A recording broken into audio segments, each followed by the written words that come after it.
slight echo. I'm trying mic on today just because a lot of times there'll just be periods of dead space in the VOD where I'm answering questions, and it's easier than me going into chat and typing to just speak aloud. We are so back, LARP. We are so back, my dear friend. Let's see.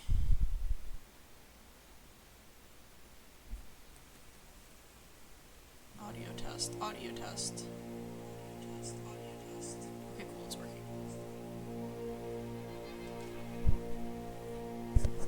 Let me move the mic a little further away from my face to do this back at my moderator.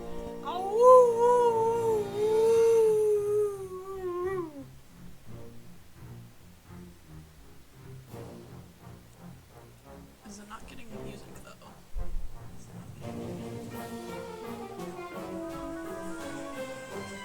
Okay, it was just between songs.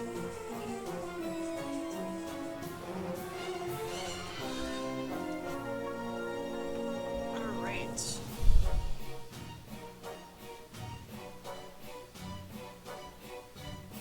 Give me 1 second here.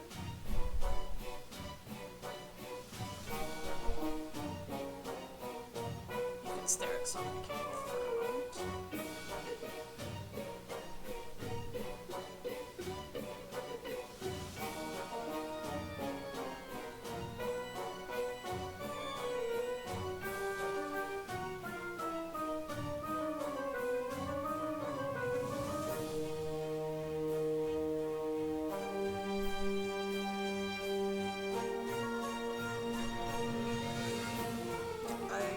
For full transparency, I listen to my own music through another set of headphones when I do these because if a song comes on I don't vibe with, it completely breaks my focus. But everything I listen to is potentially copyrighted, so...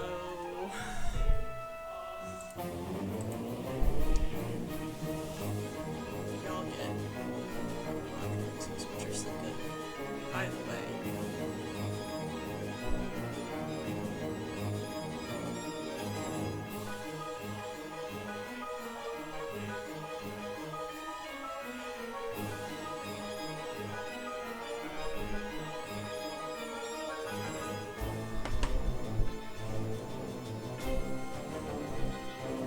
copyright do go harder. Unfortunately, there's not really anything I can do about the mono audio.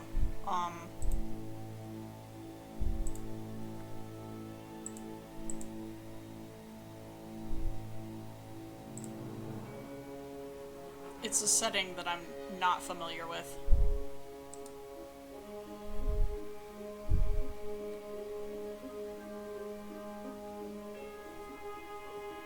There is a way, supposedly, to convert that to mono, but I am not savvy enough at this. Filters.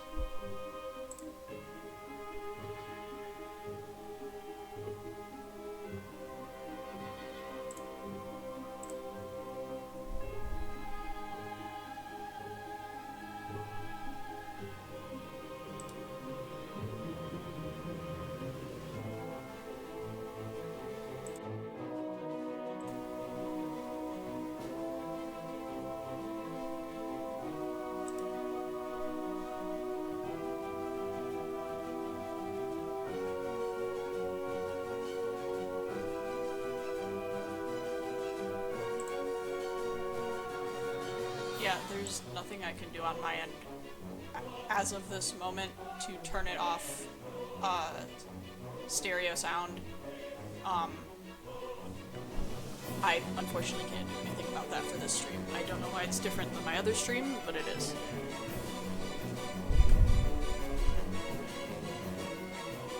However, depending on where you're watching this, I don't know if Twitch has this setting, but on YouTube, for people watching the VOD later, you can convert your output audio to mono, I believe.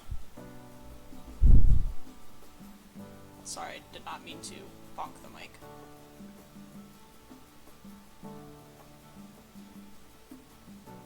before next week, I will look into fixing that. I should put my glasses on.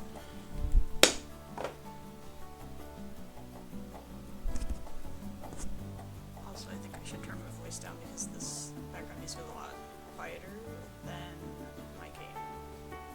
And also the way my headset is sitting on my head right now, this mic is closer to my face. Oh, that's why this audio capture was not set to the same settings as my other OBS scene. Cool. I will not be very loud in your ears now.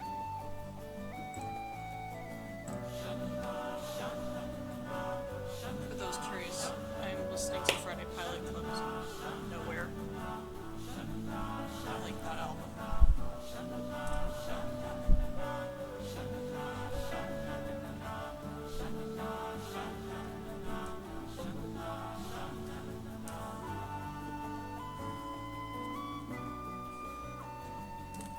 At my computer. Please map my tablet.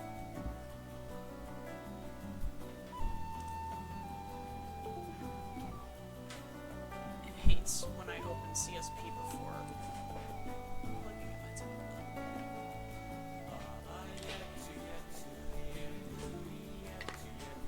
I really need to put labels on my cords. That was my other keyboard. LOL.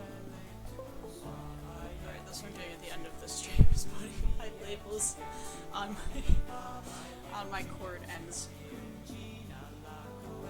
Take me to the grocery store! Take me to the grocery store!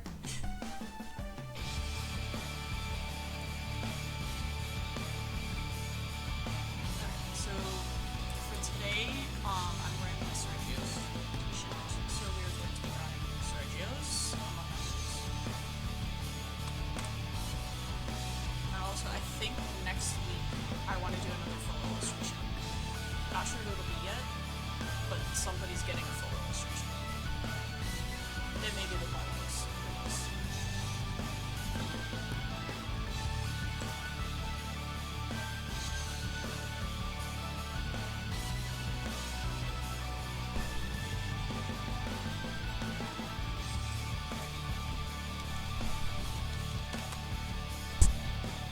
Ah, I don't like what that is.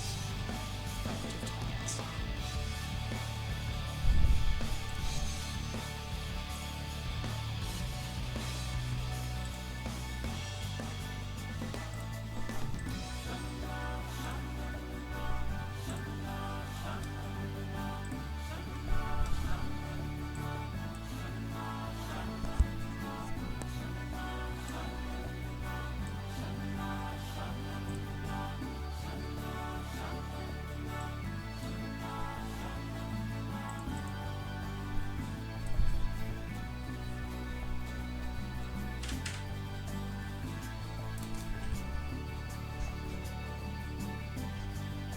God, I hate chords. I hate chord management. There, that'll fix it.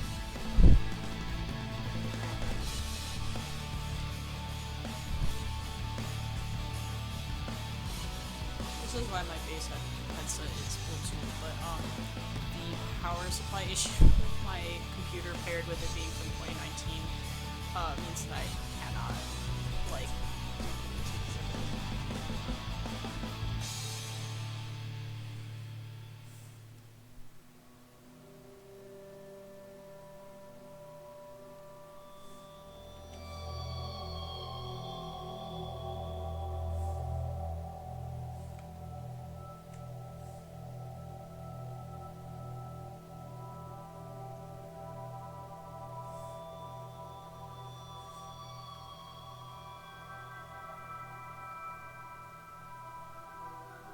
all my brushes and settings are weird right now because I was recording part of a process video about Greg.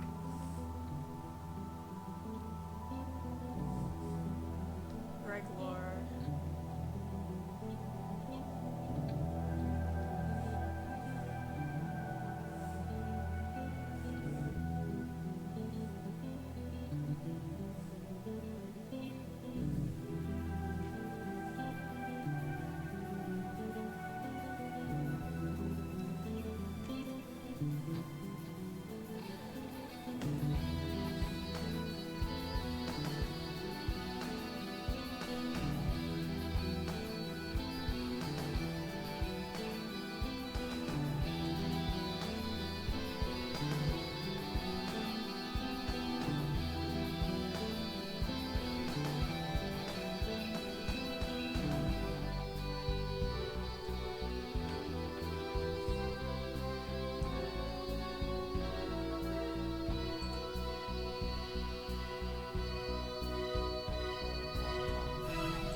Look at this.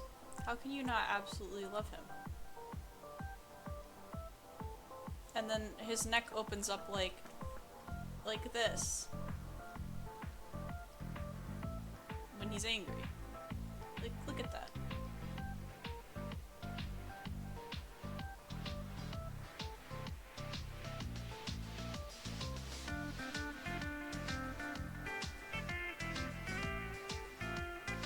Look.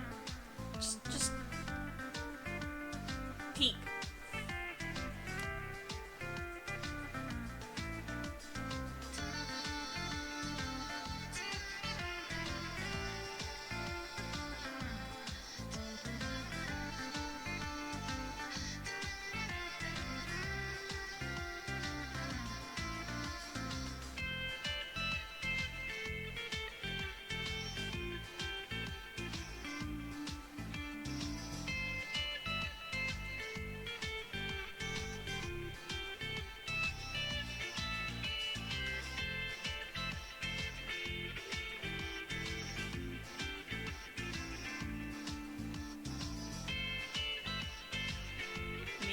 Music to listen to with the full awareness. Again, this is like my music in my headphones, not what you hear. With the full awareness of what I'm listening to, being like, oh no, a song came on that makes me want to cry.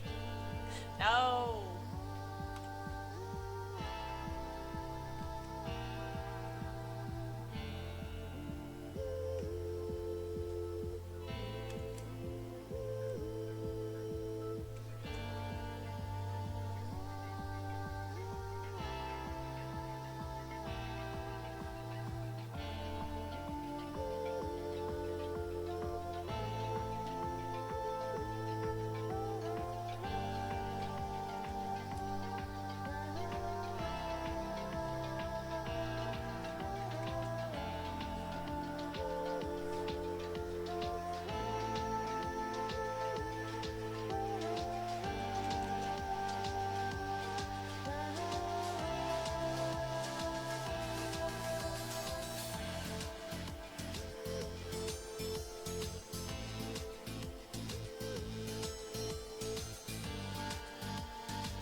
Thank you for coming!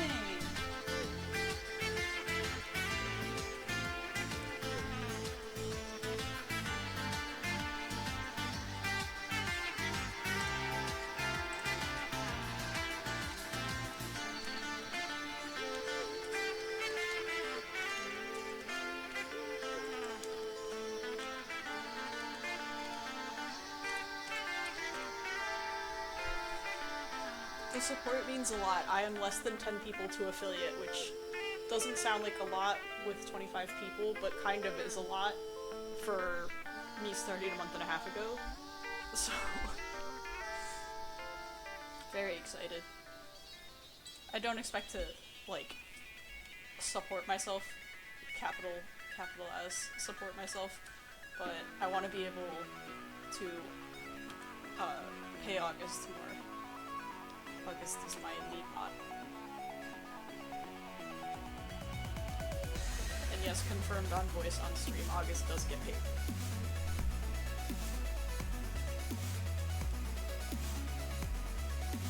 It does good work, it should be compensated.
some monsters.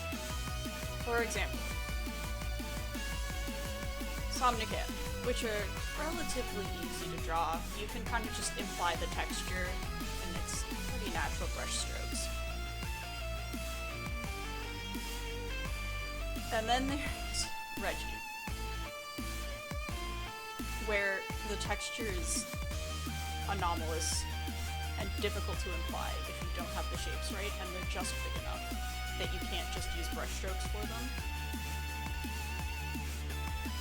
The struggle is real.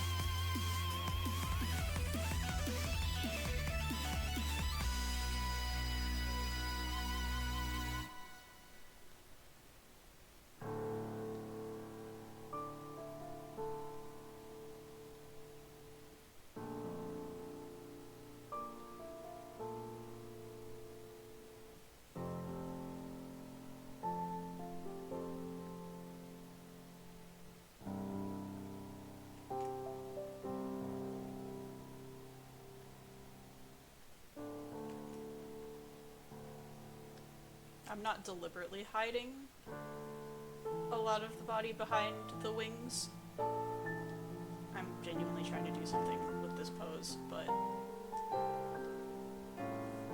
it's also an added bonus. Though what I'm hiding is arguably the easiest part to draw.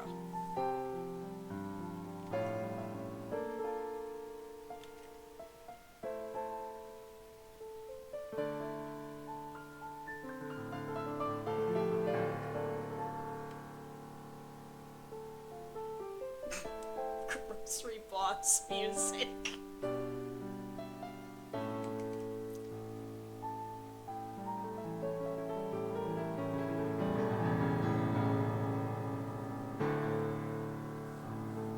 Walking down the soup aisle. Why do I hear boss music? Campbell's Chicken and Stars would like to battle.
I don't remember if it was Lore or August who asked during a game stream at one point why I call Reggie chicken leg. They straight up fly and kick with these. Like, yeah, it's a dragon. A person is like this tall next to it. They will still just like fly and kick you like.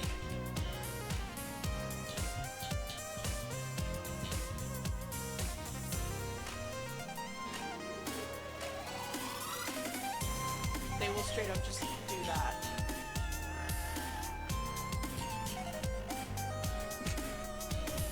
Like, it's the way.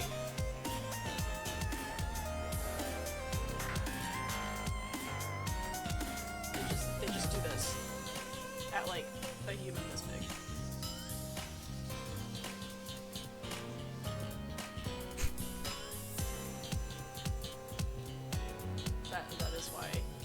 Also, Sergius has a unique body type animation. Um, Most of them run kind of like this, and then their legs are like that, and their head is here. Sergio's runs with the wings held up next to the body, and the legs like very noticeably down and below.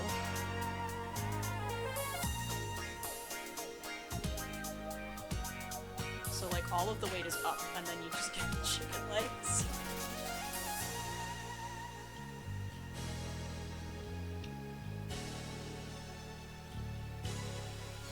Chicken legs.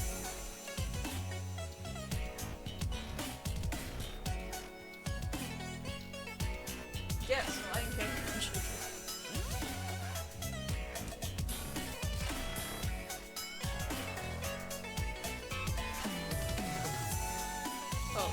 Fun things also to know if you're drawing stuff at scale. A fair amount of people already know this, but for my goofs, one of my favorite goofs, the size of the eyes relative to the skull also implies the scale of the monster, which is why a lot of times when I draw stuff, the implied size of Somnicanth with eyes that large, some of it is also like aquatic organisms that are used to dark water will have larger proportional eyes because they need to let as much light in as possible. But,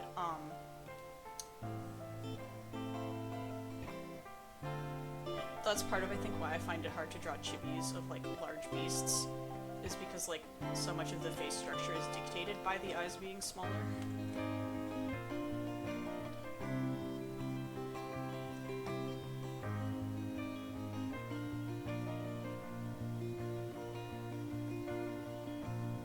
Like, it no longer looks like them if I make their eyes large.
just on the outside digit.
Another thing I can do is move my mic closer to my face. Does this help?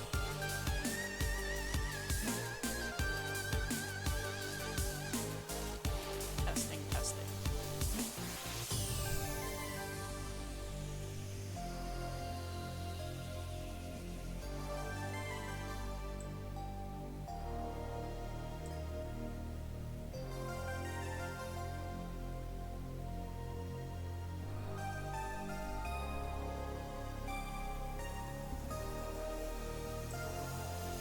Okay, I turned up a balance on my voice.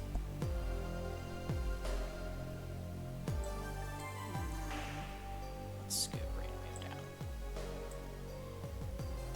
Hopefully that helps.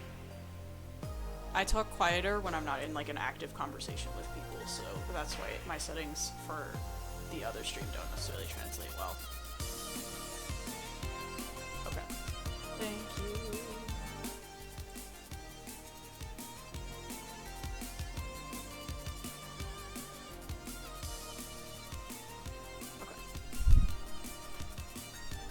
Poke me if it gets hard to understand me again.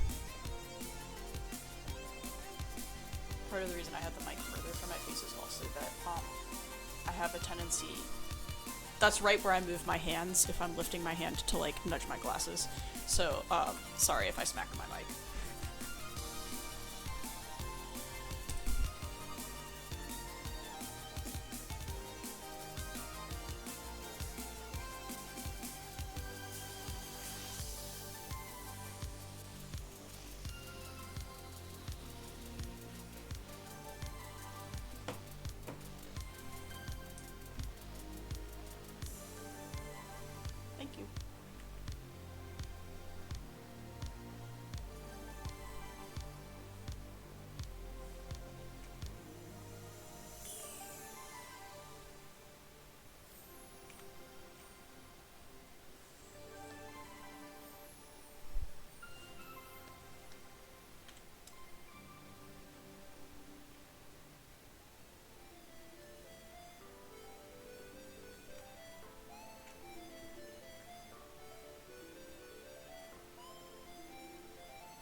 I did end up adjusting my settings on this brush so that I hopefully won't go through like a tablet nib every 2 months.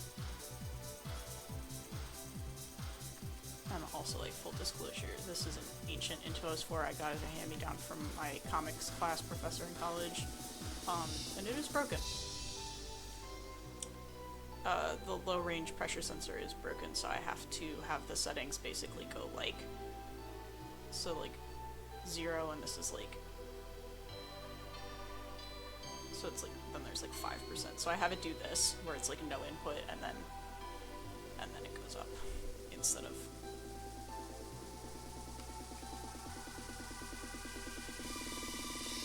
I do have one other tablet. It is even older. It is a Wacom Bamboo Create, and it's 17. It was $100 in like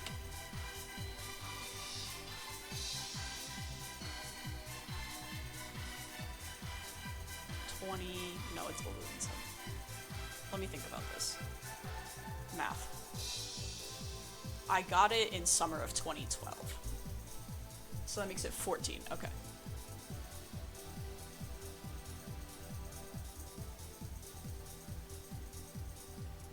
It is still firmly a teenager. That is the one I use with my laptop. I would not buy a Wacom again. One of these was literally a gift, and the other one was $100. And has like no tilt sensing at all. It's really funny. When I started using this one and put a Clip Studio license on this machine, I was so confused at first because I was like, why do none of the brushes run the same as they do on my personal, like my laptop? And I had to go through and turn off like half the tilt sensors because I just didn't like how they handled, and I straight up didn't know they were there on my other license.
Oh, some more fun trivia about why it's funny that I like Sergio's. Red and yellow together are one of my least favorite color combinations, which is why I'm struggle busing with the color mixing on this one.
I did shoot myself in the foot a little bit by leaving the line art like this, but that's just kind of how it is when I don't do warm-ups.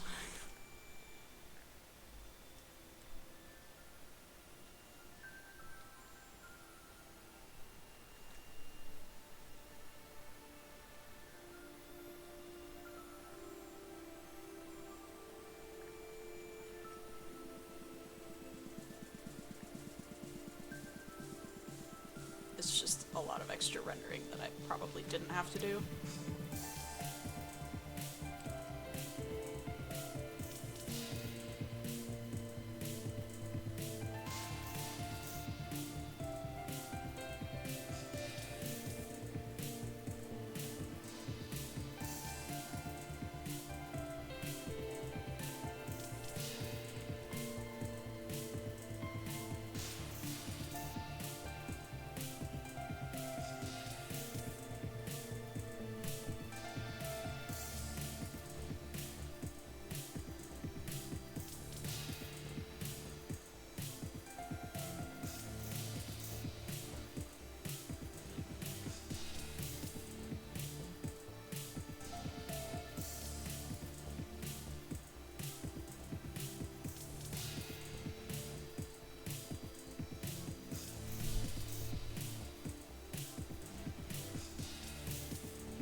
I recommend collapsing on top of a soft surface on the floor instead of just the floor.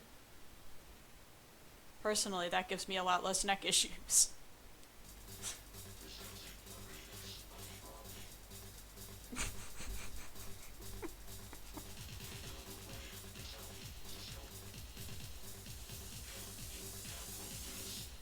Yeah. Why do you think I took ibuprofen before stream today? I fell asleep on the couch last night.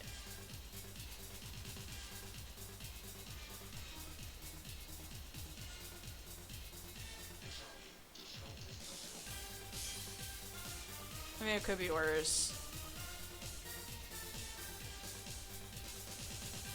Doesn't elaborate on how it could be worse.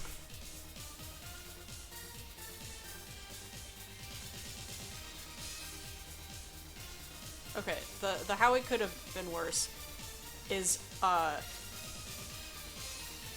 yo, Shade!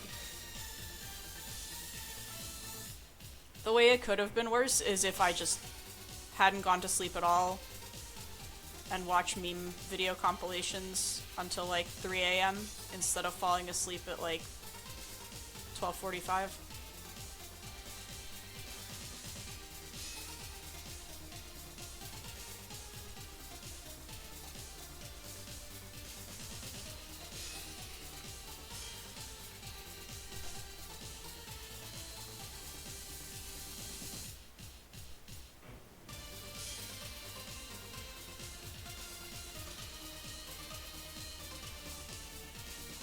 Wow, the sleep disorder crew is late because they had to take a nap? Gently and affectionately patting you on the shoulder.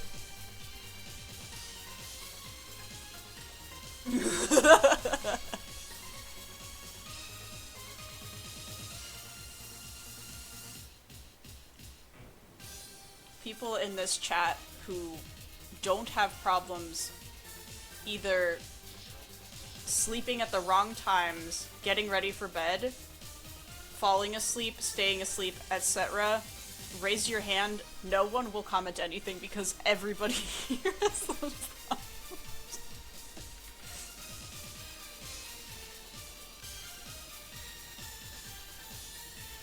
If one person here can say they flawlessly, like, have a normal sleep cycle and don't, like, fall asleep, like, waiting for something to start, in between events, after work, or even like in the morning. That is my worst one on my weekends. I will fall asleep at like, I'll wake up, I'll feed the cats at like 8 or 9. And then I'll be on my phone, and I will fall back asleep at like 10:30 and wake up at 1.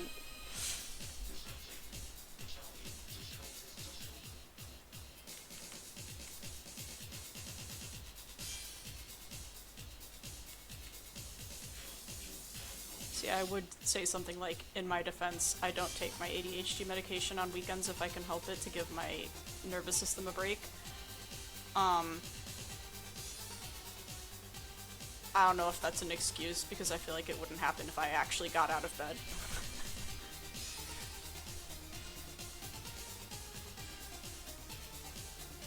Everybody's tired. I gotta call everyone out like that, because then nobody has to feel embarrassed about it.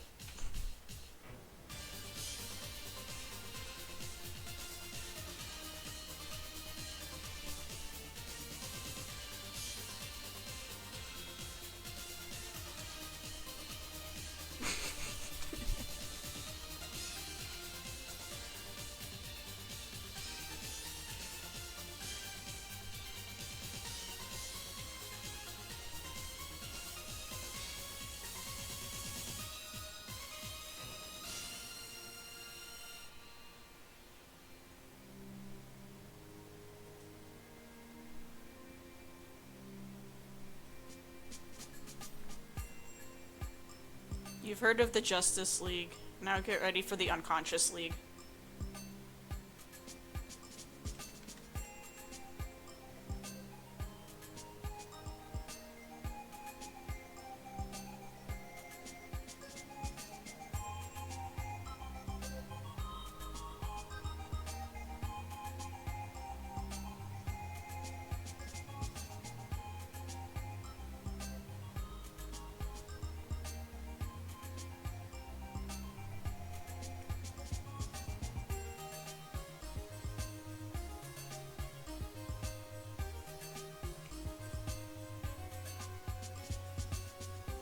And also, to be clear for people who may not know the recurring cast, this is a supportive space for like neurology issues. Most of the people in chat are my longtime friends, and we joke about our neurology issues to one another. I genuinely don't. My intent is not to make anyone feel bad.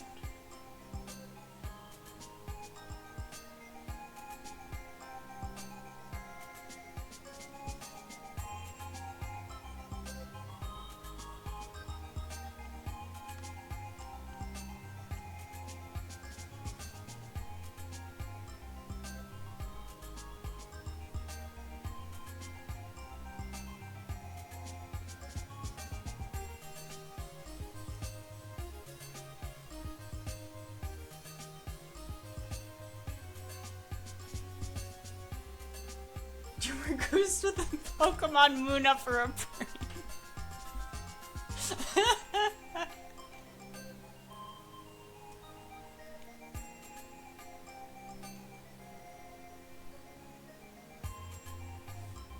Have I got a Monstie for you?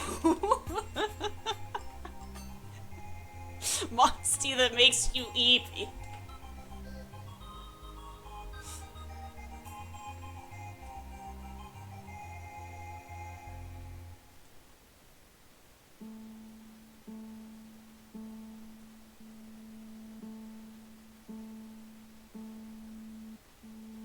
Muna's scene twin?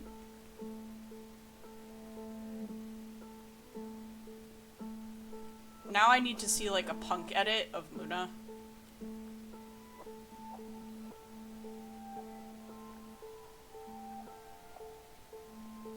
I feel like there's gotta be a term for it. Is there like an aesthetic for like when you're like a like heavily pink floral soft aesthetic but like punk specifically. Like there's gotta be one of those like whatever it is core for that. And I would love to see it if one exists.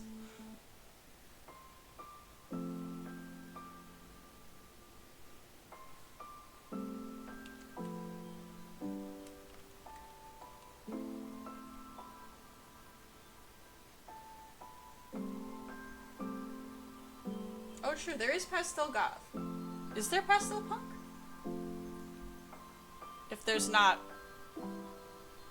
there's several people who gotta get on that.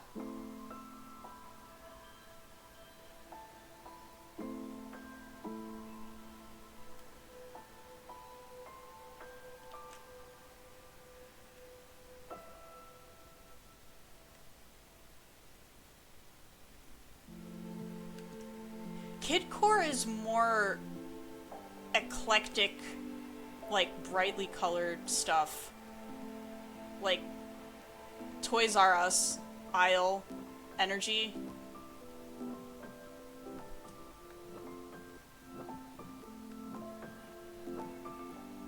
Yeah, I know pastel goth is definitely a thing. Is there pastel punk?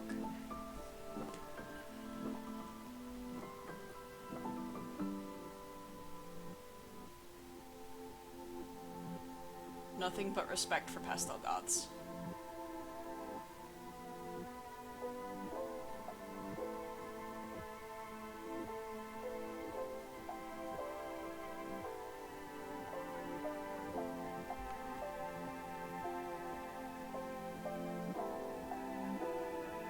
Like a Lisa Frank coloring book.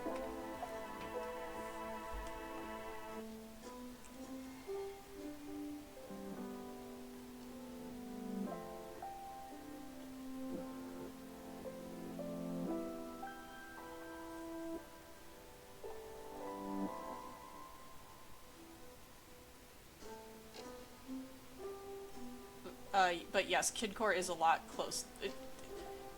Dressing like a Lisa Frank coloring book complimentary is fairly close to Kidcore. There's a little bit more eclectic stuff because Lisa Frank does actually have a limited palette. But it's the energy is there.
Ender lilies?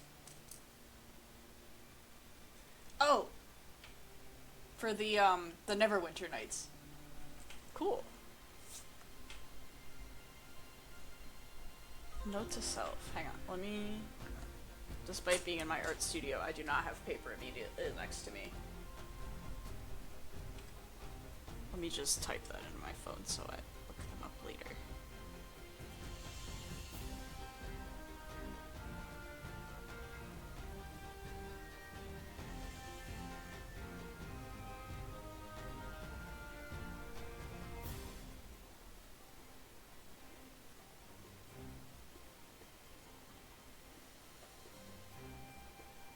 Alright, wrote it down.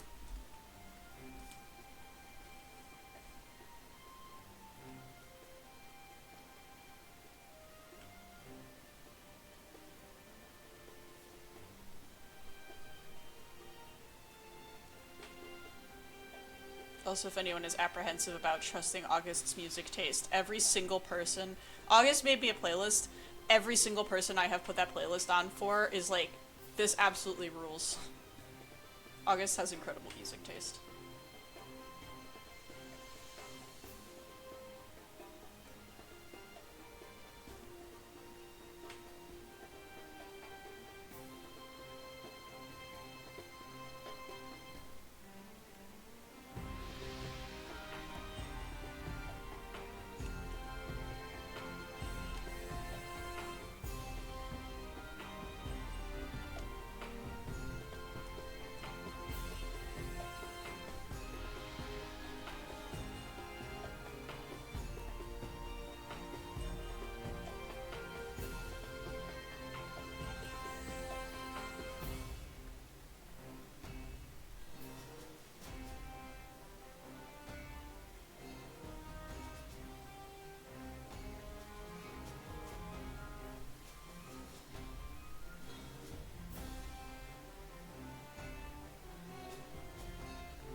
I think we should make Sergio's as tired as all of us are.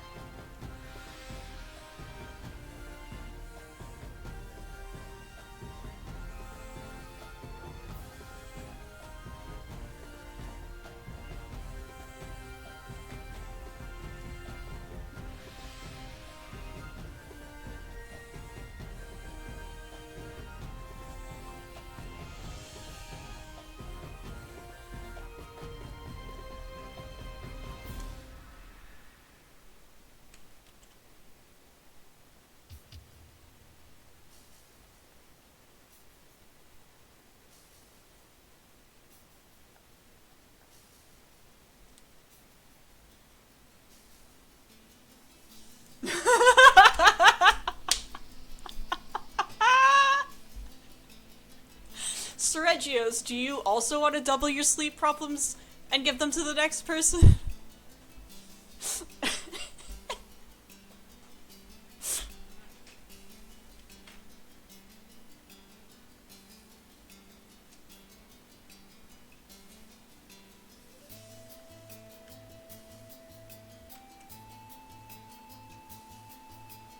I'm genuinely considering adding Reggie to my roster as a tech monster because I don't... Who do I have for tech right now? Okay, we have Brunner, Ratha, and Mariamo are all power. Society is speed.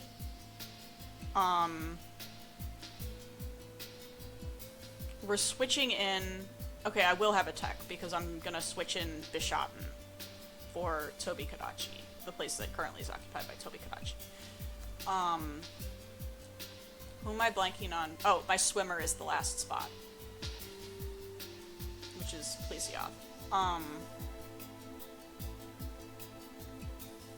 Okay, I need Bishaten in there for climb, and I need swimmer in there for that, so space is pretty limited. Holding up your Uno reverse card for dear life.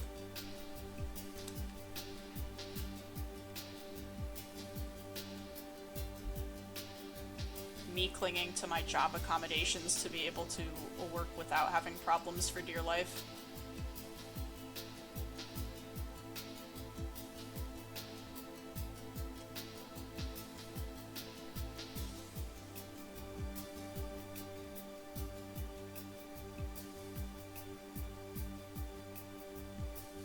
It's funny, I told one of my coworkers that the extent of some of my symptoms are such that I worry that if they were to get worse from, like, multiple successive burnouts, that I, like, wouldn't be able to hold a normal job anymore. And she was like, oh, could you be on disability? And I'm like, I don't know how to tell you, that's like $1,000 a month maximum if you qualify for SSI, which, to be fair, my parents will both be retired in 2 years, but it is literally pennies.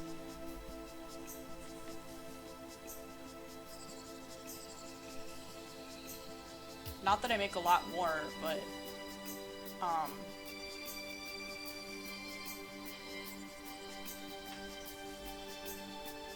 yeah, but I make money.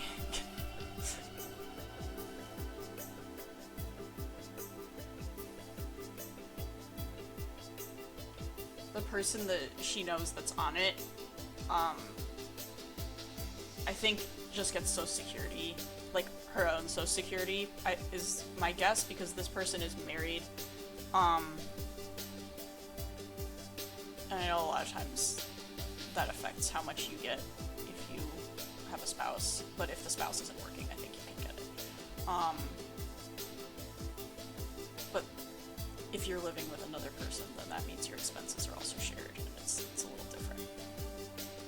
I love being Aero Ace. I love being non-partnering Aero Ace. I don't love how hard it is to afford cost of living as a single person.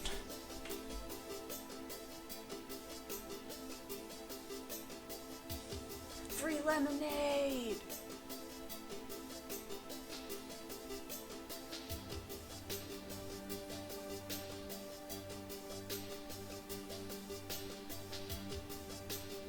Also, now I understand why she's always insulting her job. Fast food is... I have not worked in fast food, and I'm so glad.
Okay, genuine tip for that kind of thing, did she go to the doctor? If you hurt yourself at work, especially if you hurt yourself at work making a low-wage job where you're using your body a lot, like carrying stuff or cooking or something, go to the doctor, have the doctor, like, just straight up leave work, be like, I need to have this looked at by a doctor, they have to let you go, get it written up by a doctor, and then if you need to take several days off to rest it, to recover faster, you get workers' comp. Always, always, always claim workers' comp, and always have it written up as an incident. And somebody might say, well, you know, like, I don't want to be a problem for my establishment. Doesn't matter, they made it a problem for you, that's your body.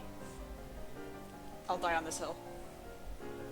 And also, if it becomes a problem later, like, you don't know what is going to become a permanent issue. If, say, you pull your back out while you're at work or something, that could become a recurrent issue later. Or you could have injured a tendon without knowing it. And then, if that's because of something that happened at work, that's a lot less that you have to pay for later. If you have it documented. Good, good, good. If she called out and the manager did paperwork, good. Good. Gold star. Brought to you by someone whose friend, like, fully lost the ability to walk because of something that happened at her job.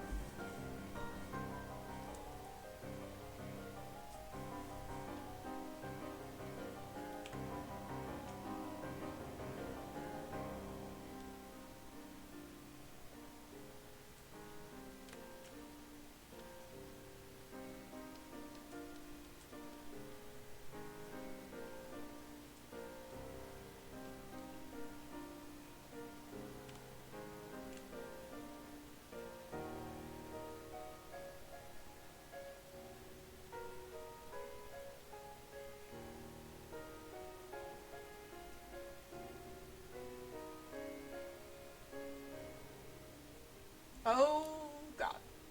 Yeah. Especially... Okay, so there's a type of insurance that if you get insurance through your job, certain types of job where you're using your body a lot and you're around heavy equipment, like factory floor stuff.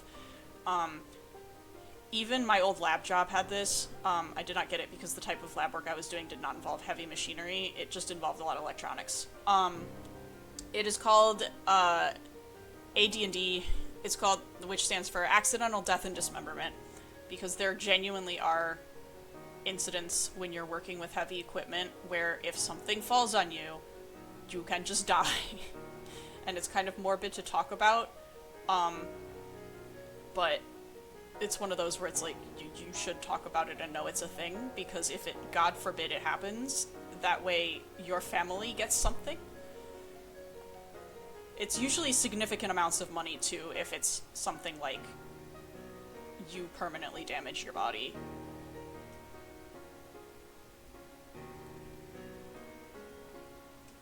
So if anyone here knows people in manufacturing who are like, what's the point of accidental death and dismemberment? I pay money every month for something I'll probably never use. You pay money every month so that if the worst happens, you have money. You got A&D included working at a public school? Wild. Though I do think your state is better about that than other states, maybe. Knowing it. Yes, always read the labor laws posters.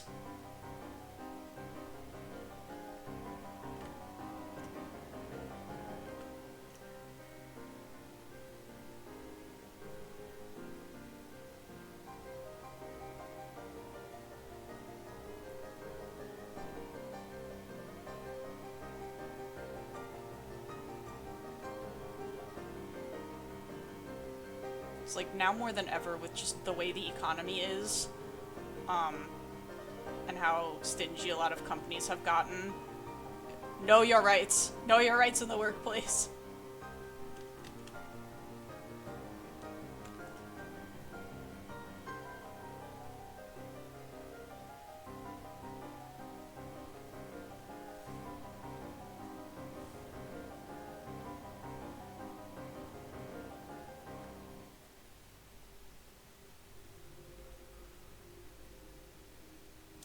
Johnson.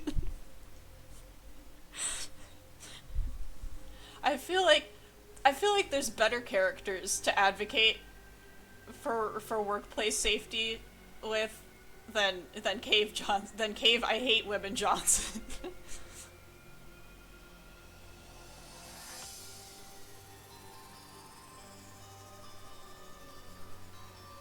The cake is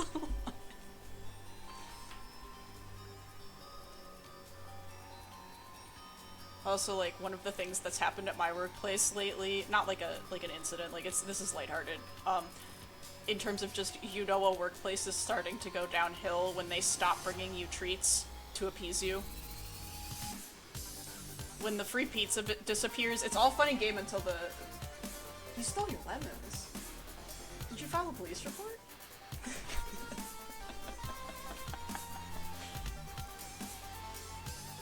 You know a workplace is starting to go downhill when they stop putting out free food to try to keep the employees happy.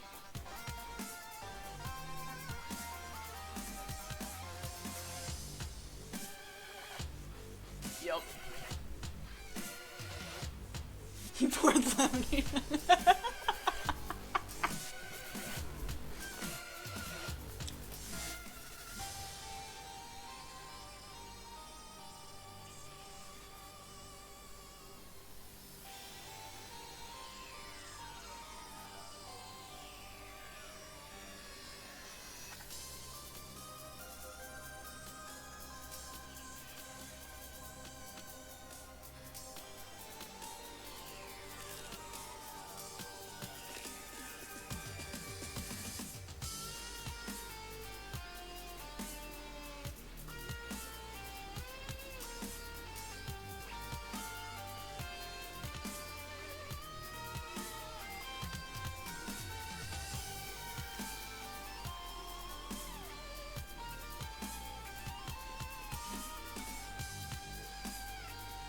Yeah, that's a good manager.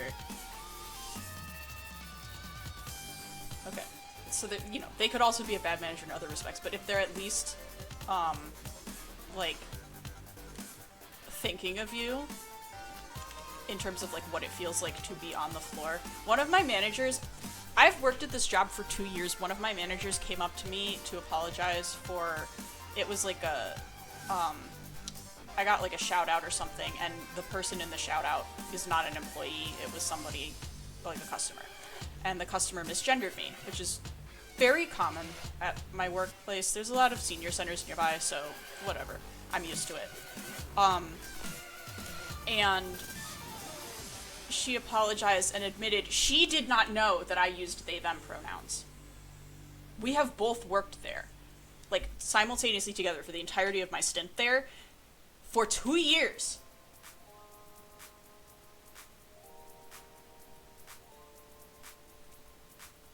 Like, listen, I knew they didn't give a shit, but I didn't know it was that bad. Straight up not knowing the floor employees' pronouns is pretty bad. Also, I do wear pronoun pins, and it says in huge letters on my name tag, not a girl. It says they, them in 2 places on my name tag, which I wear around her.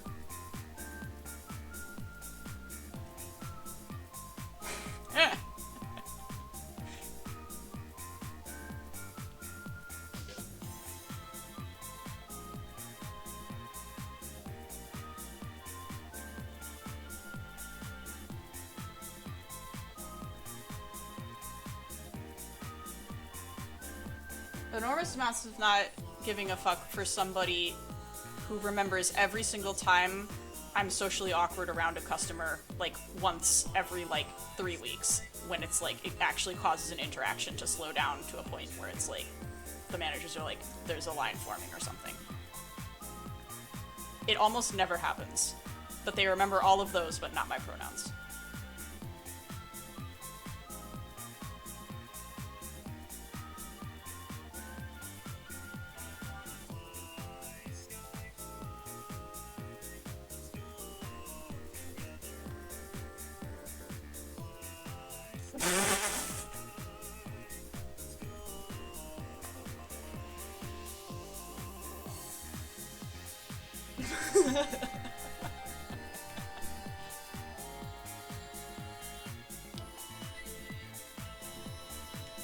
Worst part of this is it's not my actual manager, she's not my direct manager, she's my manager's manager.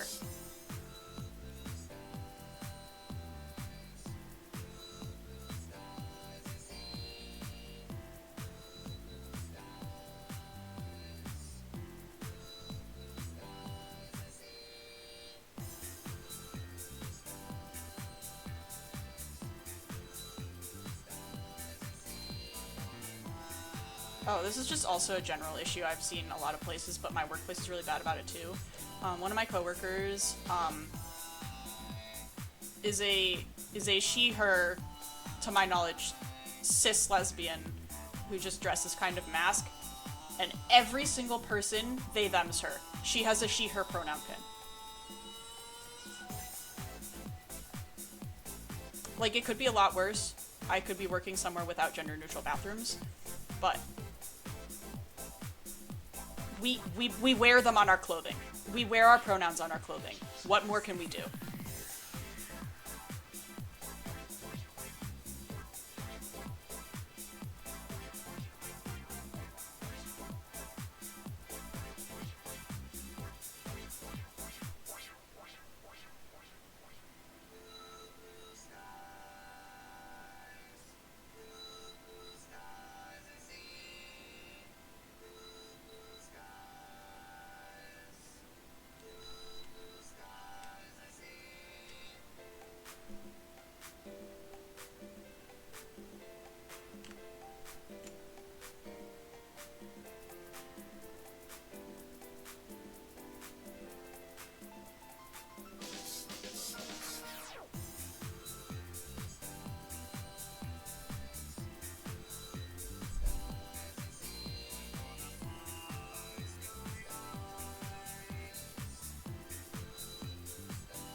It's really hard to imply with these scales that they point forward.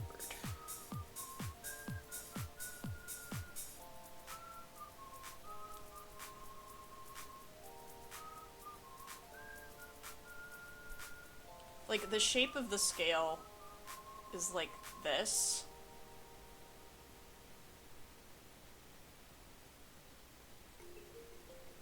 Where, like, this is the part that attaches to the body.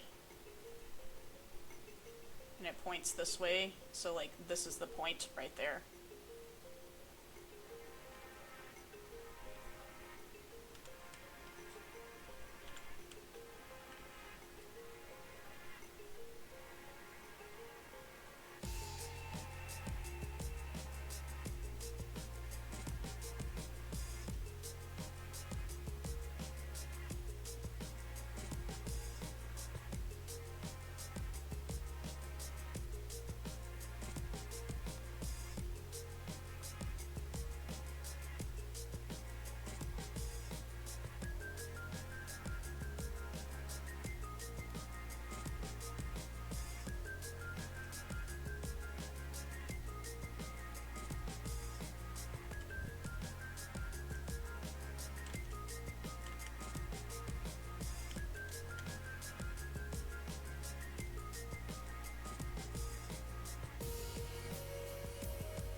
Yeah, Sergio's. I'm looking at my clock. Sergio's is taking me a lot longer than most of them do. Usually they take me about 50 minutes.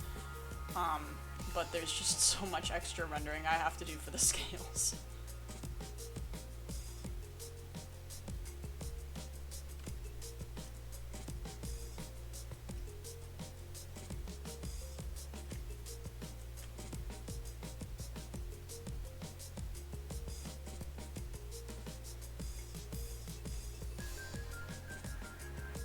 Which, worth it because it's Reggie, but...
done with the head after this touch or so.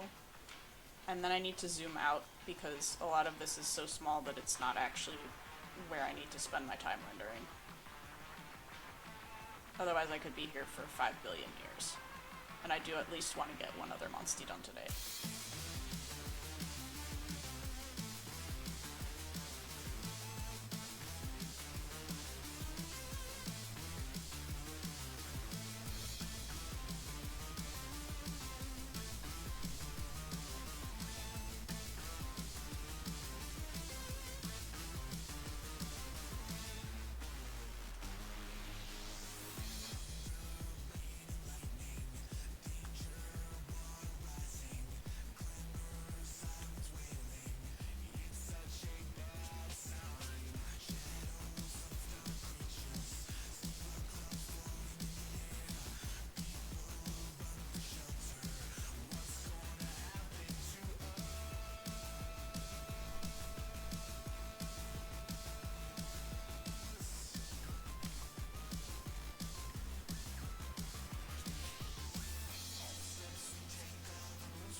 I need to imply texture on the tail, and I need to fix the toe beams, the peats, even.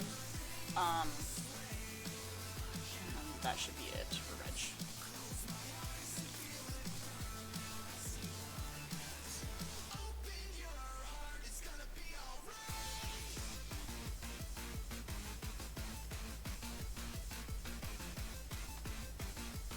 Peats.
it's interesting that Seregios is such a deviation from, like, normal Munster anatomy.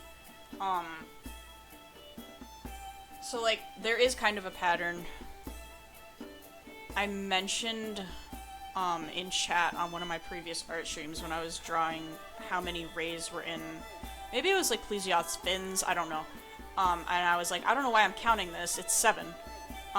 Because all monsties that have radiant fins, or, like, spines of any sort, Jan Kutku's frills, etc., like, how many, like, support those things. It's always 7, which I think is a really cool conserved thing, because if, like, we're looking at, like, actual evolutionary, like, implied, speculative biology, so, like, the way fingers evolved, like, digits, were from fin rays. Rays, that's the word I was looking for. And fin rays were basically, it was one stick, and then what happens is it's copied on the chromosome, so then you have 2. And then that gets copied, and then you had 4.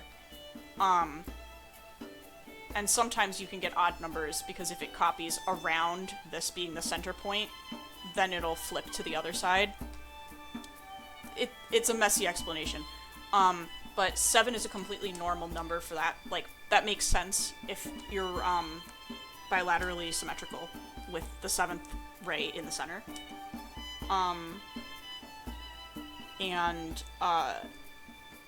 It does make a lot of sense for fish fins to have, like, 7 rays.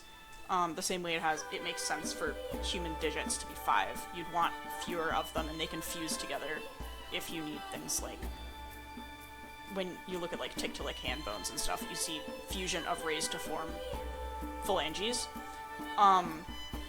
Because the bigger the bones are, the fewer rays you want, because it's messier and they'll get broken if you're using them to, like, you know, do anything, like, pull your body around. Or, like, bear weight. But I think 7 is an interesting and good number to pick for, like, frill-type rays. Because they're mostly decorative, they're not weight-bearing. And it does very much, like, give fish / these monsters all had a similar common ancestor, and I think that adds a lot to the world building.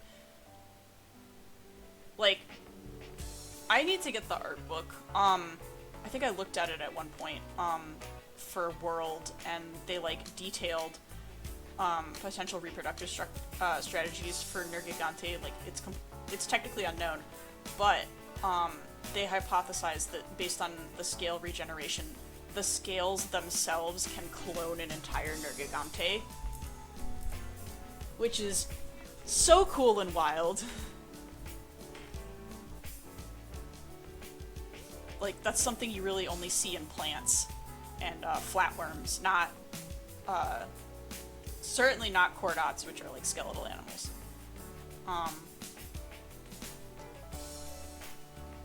I know, isn't it so good? I just think it's a nice touch that, like, the Spec Bio team did such a, like, put so much clear effort into making the biology make sense and seem real, while also fantastical enough to be interesting. So it just gets I'm raising a glass.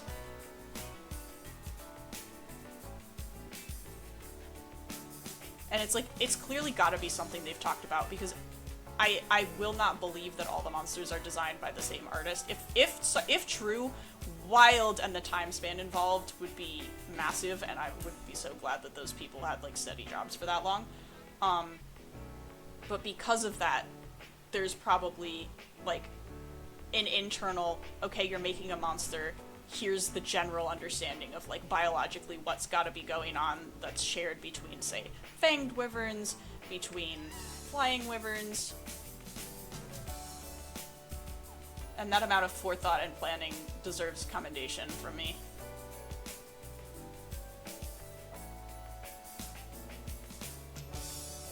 I'm not the biggest speculative bio person, but I do like, if I'm like making aliens or monsters or something, I do like them to be like at least mildly believable.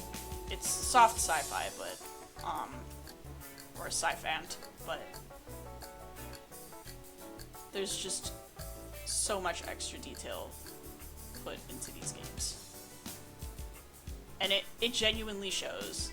I'm always talking about it on stream for a reason. I genuinely love this franchise.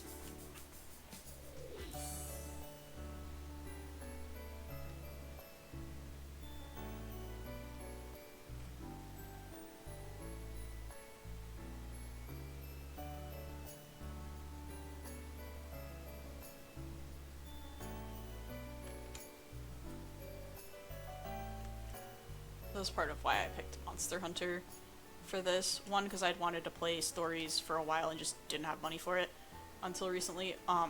But also because I wanted, if I was going to spend a long period of time doing like a stream series type situation, I wanted it to be a game that I genuinely love and that I'm like thrilled about at playing and enjoying the entire time, instead of something that I'll get tired of. When I say I put hundreds of hours into my like first Monster Hunter stories, like stories 1, I'm not exaggerating.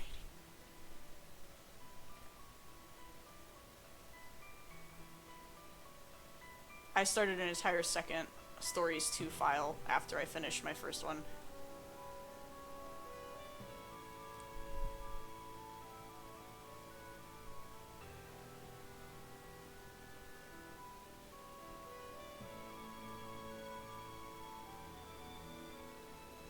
Because I wanted to try raising as many types of monsties as I could.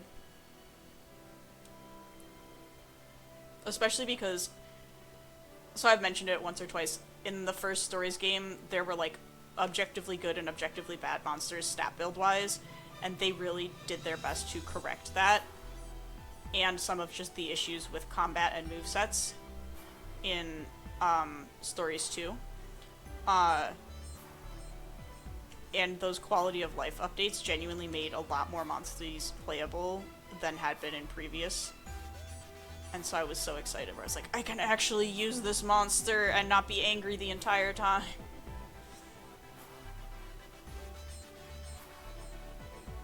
Stories 1 had innate learn sets that were species locked. In Stories 2, they made it entirely genetic. Like, the genes can be moved between the monsters, so...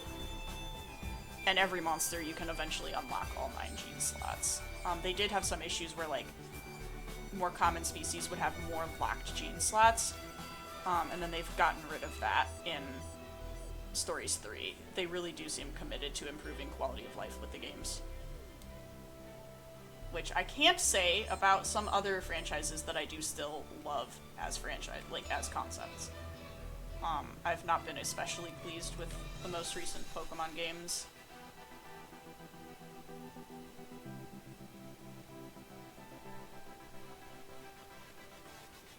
Arceus was lovely, and so I expected ZA to be, like, the same wheelhouse as Arceus, but the wild areas in ZA are so small. And also I feel extremely betrayed by them putting microtransactions / DLC in order to get all of the Pokemon. Like, the Mega Stones for all of the Pokemon. Like, no. Don't be doing that when you're charging, like, $70 for the game. Microtransactions are for games that cost $20, or games that cost no dollars.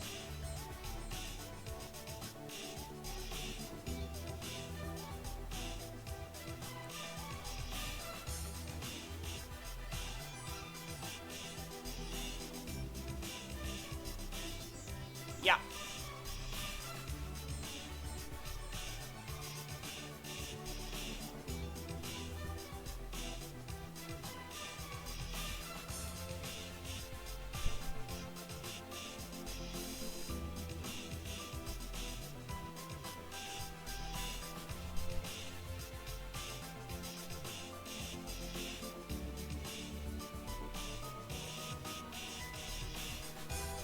Yep.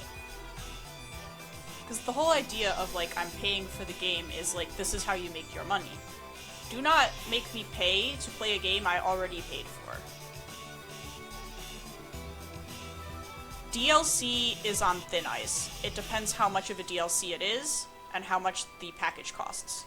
If you want to ask for $15 for DLC, that's like Animal Crossing New Horizons, the island one, the DLC, I think that was less than the cost of a full game, and the amount of content it added was almost essentially an entire second game. That's fine for DLC. Pokemon's DLC has never constituted a full other game. There's never been a whole fresh level curve added at the end. The only game that I could have seen, and it didn't even do this, it was included in the game. Soul Silver has the entirety of the Kanto region playable after you beat the game. I could see that being a DLC you pay money for. But that's not what they're doing when they do DLC.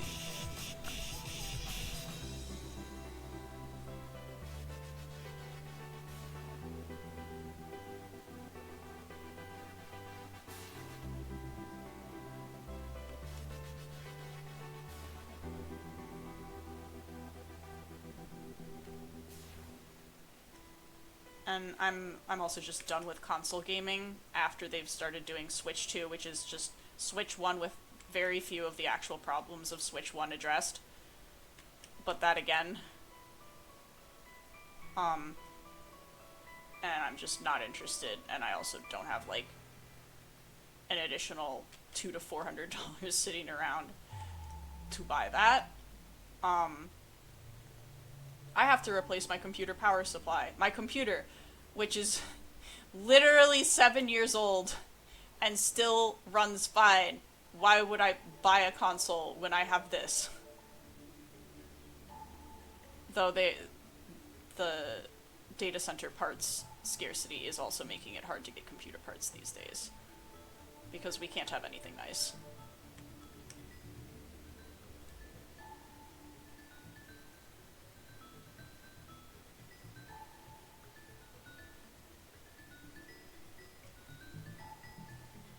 Let's zoom out. Okay, I just need to make the tail and back end have some scales so they don't look like a donut.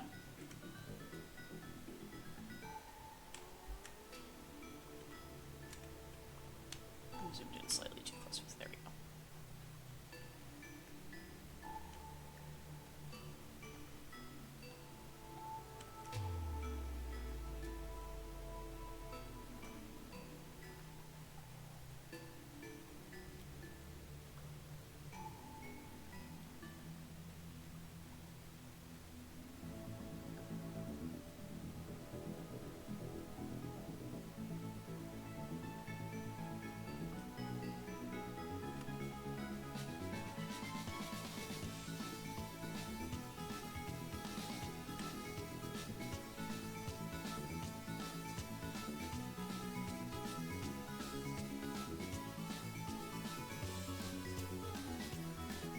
V-shaped scales are so hard to imply, because if you just do this, they just look like flat scales.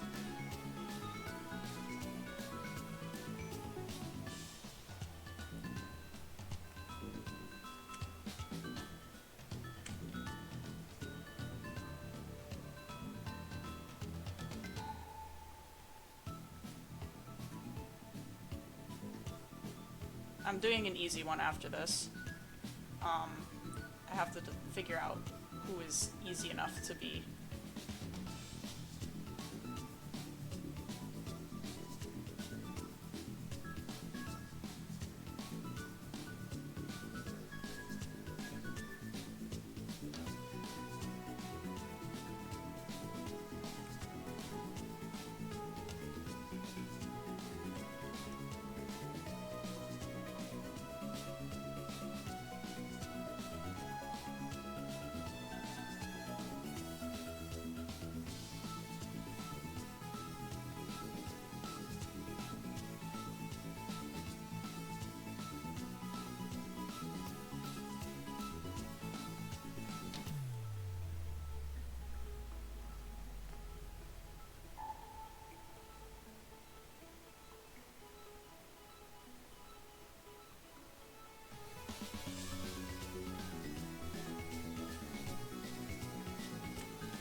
I'd get a Steam Deck before a new Nintendo. Yes, especially because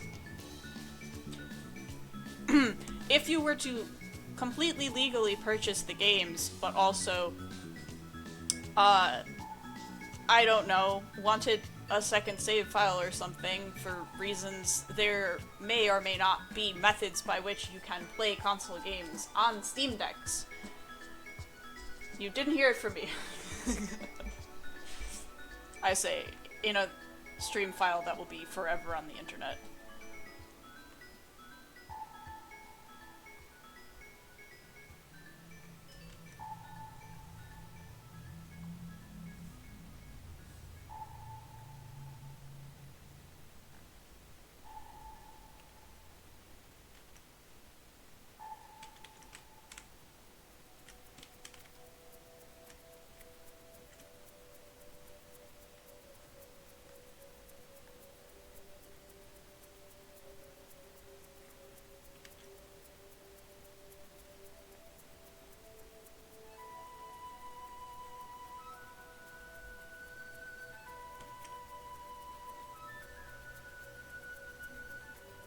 Thank you. It was very touch and go, trust the process for a while, but I'm starting to be chill with how the rendering is coming out.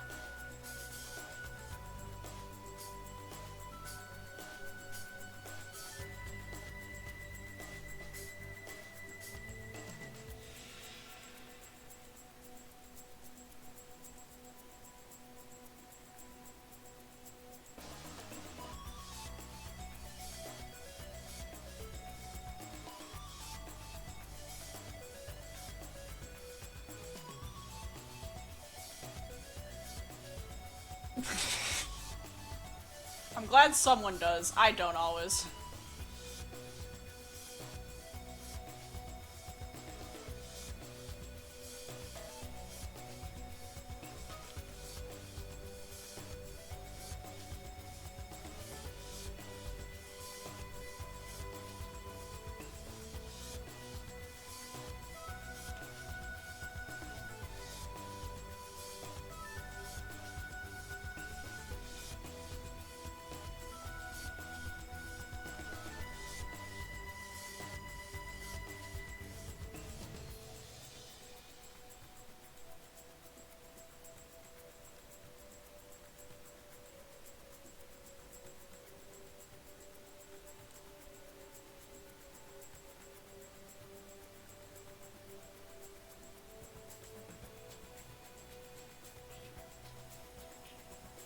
I just need to do a couple more implied scales here.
Alright, I think that's a wrap on Reggie.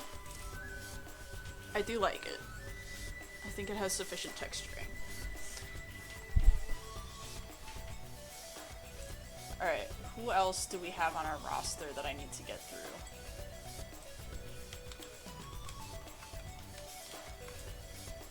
We're not doing...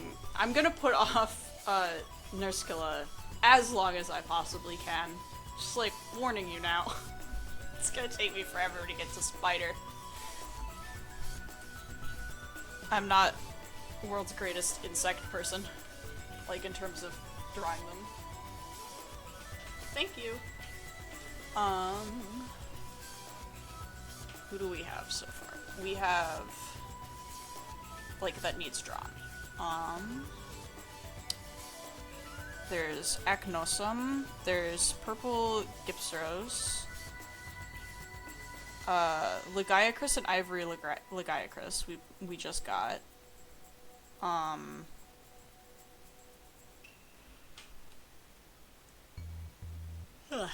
Sorry.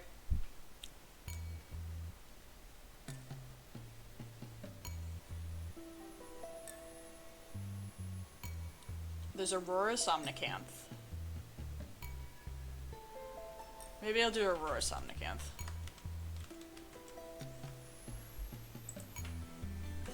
Somnicanth didn't bother me that much to draw, so...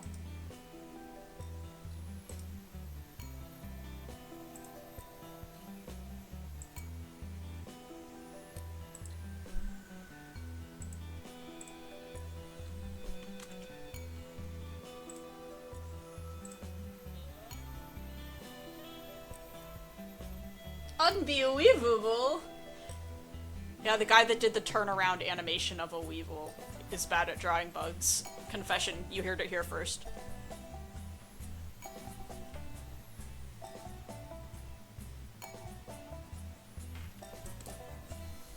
Should I find the Weevil gif? Can you put gifs on your stream? Do I have Unbelievable on here? Hang on, hang on.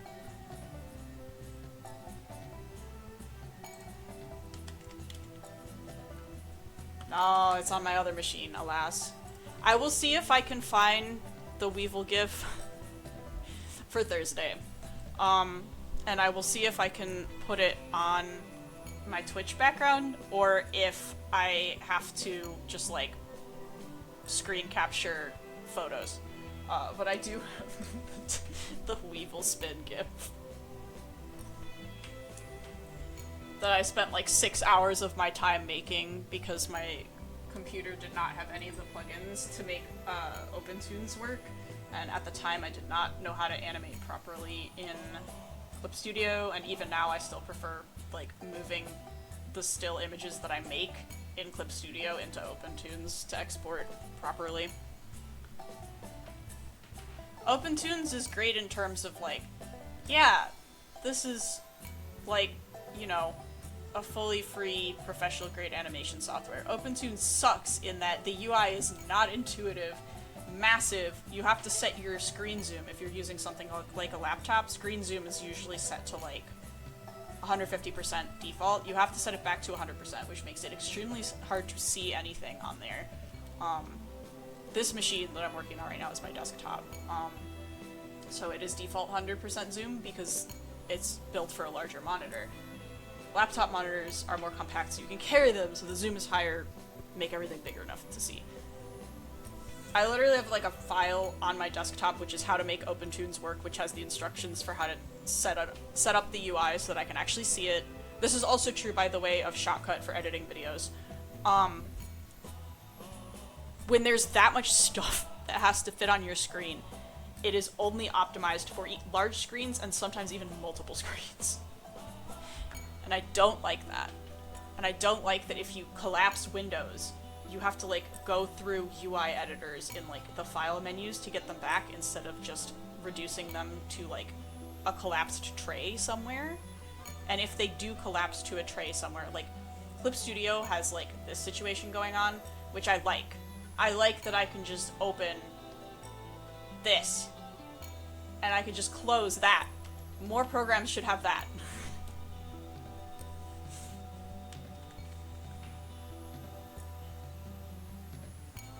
Instead of having to know what the tray that you're trying to reopen is called.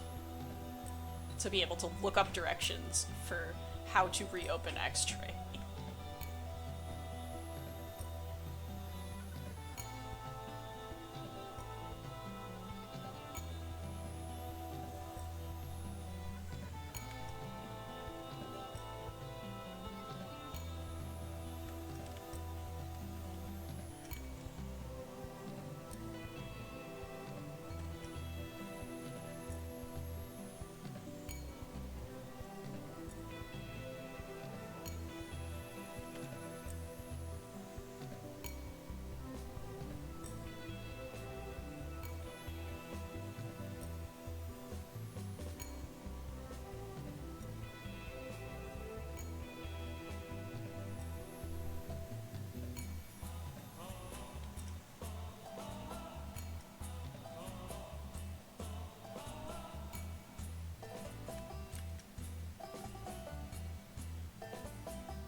drawing on the same layer as the reference again.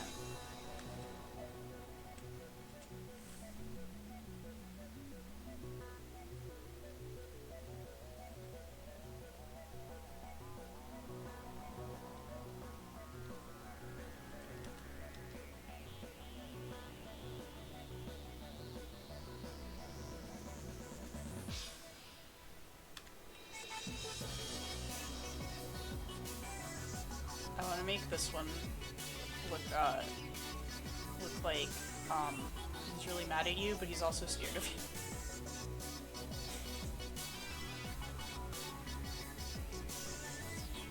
Villain slinking away type beat.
Why did they put this, like, sleep gas stomach situation into Somnicanth's anatomy? I don't know, but it is neat.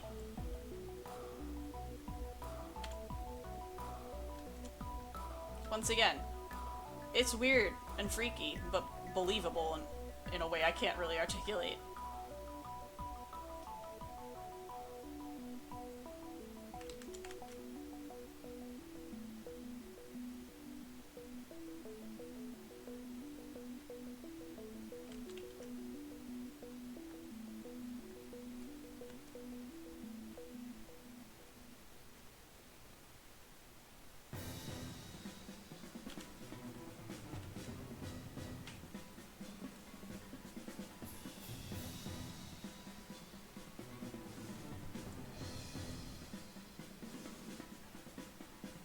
Void cat when she has 3 bones.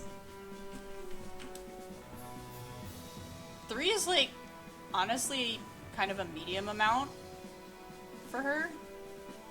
Usually she has like 2. Unless you count the teeth, then there's like 8 of them present at all times. Actually, evolutionarily, teeth are not bones. Bones are teeth. The first skull was a whole bunch of fused teeth.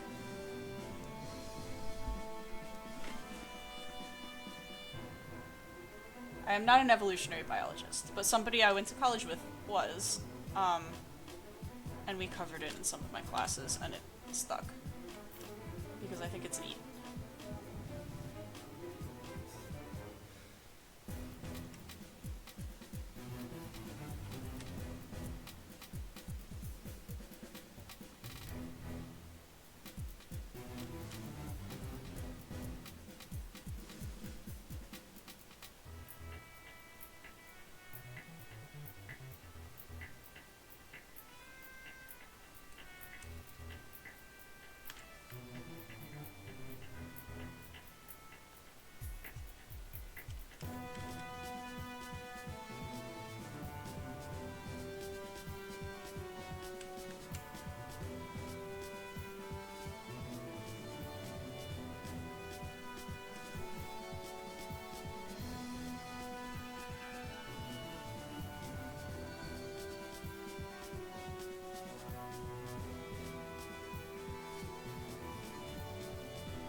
This looks too flat, and also I have something I want to do with the arm anyway.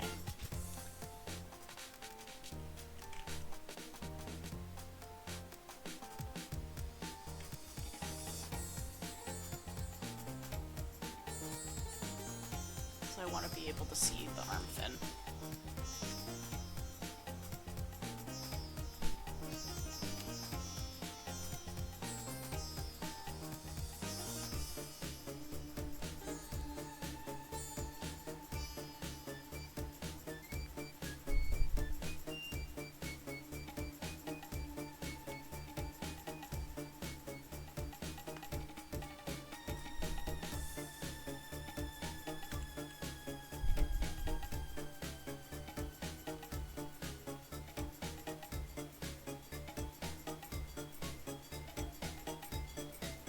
That's another thing. Here, I'll show you. I'll zoom in to show you. Branched phalanges are another thing that are really common in monsties, where you've got fused fingers. Split like this, in terms of, like, where, like, the hand is 3, and then 2 are over here. That's a thing they do with fanged wyverns, sometimes, where the hand is literally split down the center, in, like, an interesting form of mirroring. again, it's so believable. I think it's so cool. It has influenced, my own, like, alien designs in terms of, like, it's made me think about, like, what you can do to make a design believable, but sufficiently, like, not like anything currently living. I will go on and on about this forever, yes.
Awful complimentary. I'm glad we're on the same page. That's also how I feel about Somnicamp.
In response to, like, chameleon toes, yes, in terms of how the split works to make sideways mittens that grab, like, you can't see me, but I have my hands, like, heels together, and I'm, like, penguin clapping. let me grab a good example of this is Zinogre.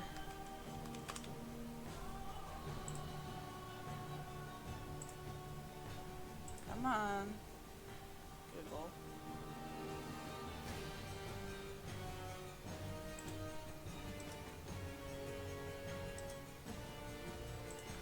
Here, I'll show you Zinogre real quick. I don't have it yet. It is available in this game. If it wasn't, people would riot.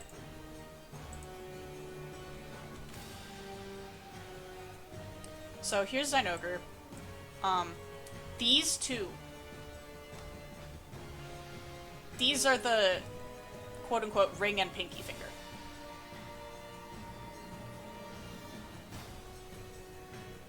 You can see, like, this whole thing is, like... This is a finger. Here, I'll pick a brighter color. This is a finger. This is also a finger.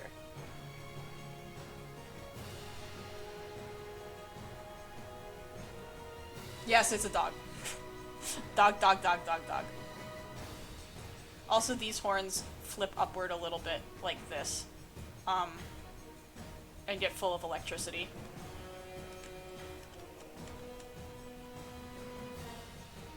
But yeah, like, this is the claw, this is the toe. It's a finger. So they just split it and put it up out of the way. And that's also, like, how a lot of, like, Rathalos wings look, too. I don't have Ratha's wings in this file. Because I did... Hang on. Wow.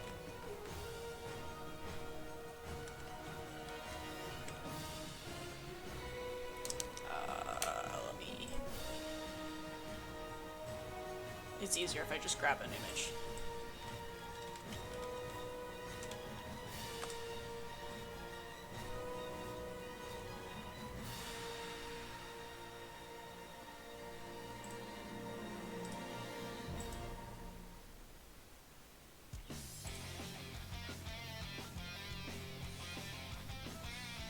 It's less obvious on Rathalos than Yankuku, but,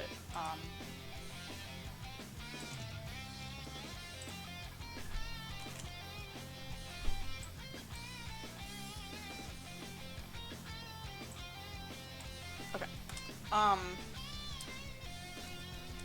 One, you see the pattern here of 7.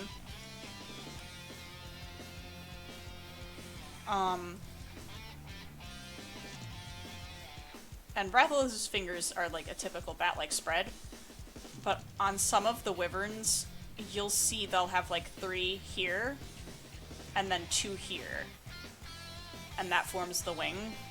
I'm trying to think of one that's like that. Honestly, Yankuku might be.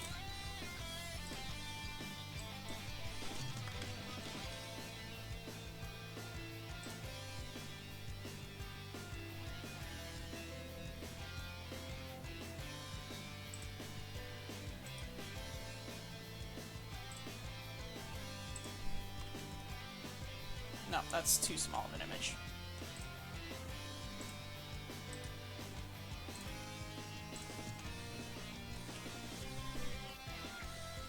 Probably also, but we'll see if I can get it big enough if it's a PNG. Yeah, it's a PNG. Okay. This is from 4 Ultimate, I think, based on the graininess. This looks like a 3DS screen. Yeah, you can see here, we have 1, 2, 3, here's the palm, and then you've got a finger here. You have rays. This looks like it's fused 2 fingers. It's like, genuinely, it's so cool.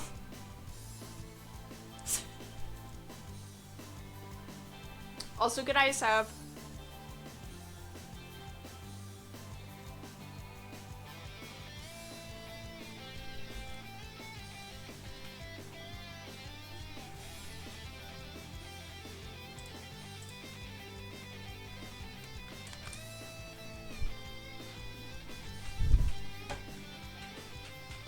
Really appreciate you stopping by. I hope your dinner is delicious.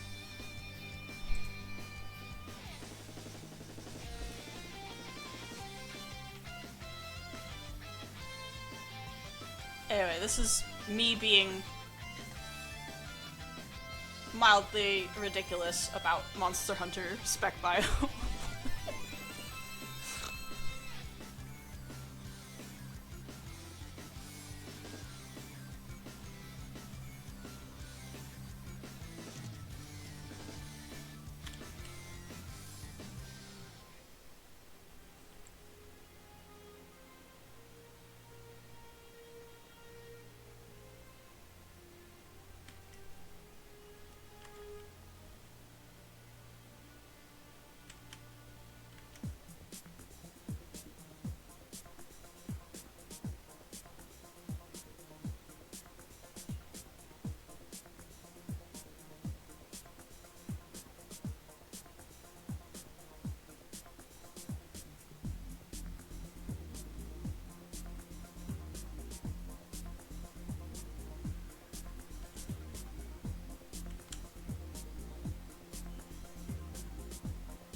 Okay, I think I need to move this.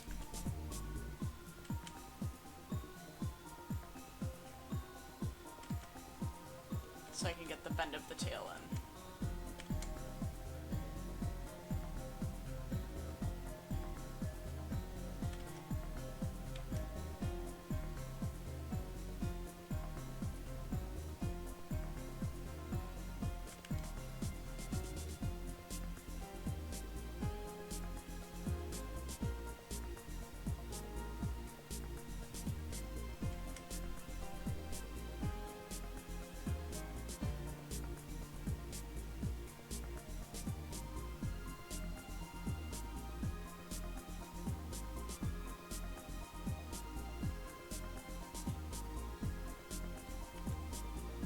These don't start until after the sack.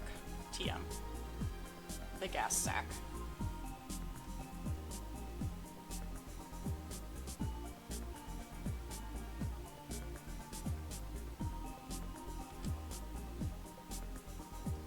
Okay, there we go. Now it's clear where the body parts are.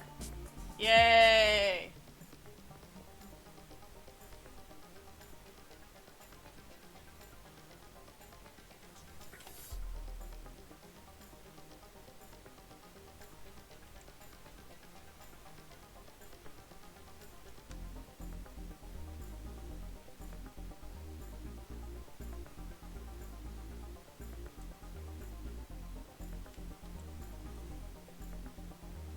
Nerd, says the person who got an ecological biology degree.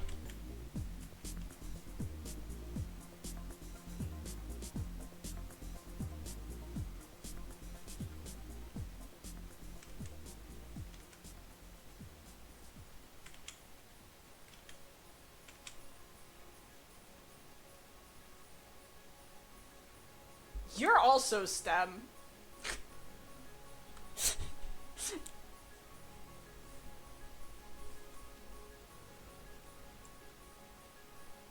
Disabled STEM family represent.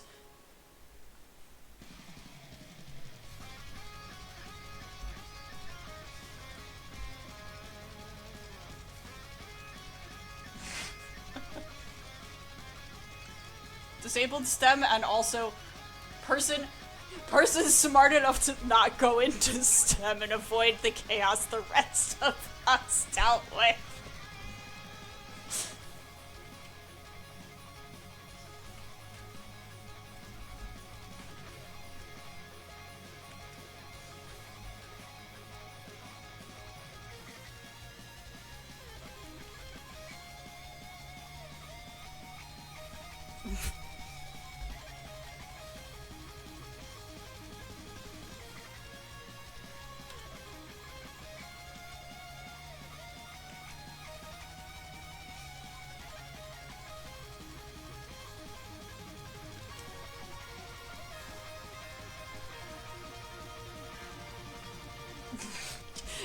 You got out while you could. You escaped the madness.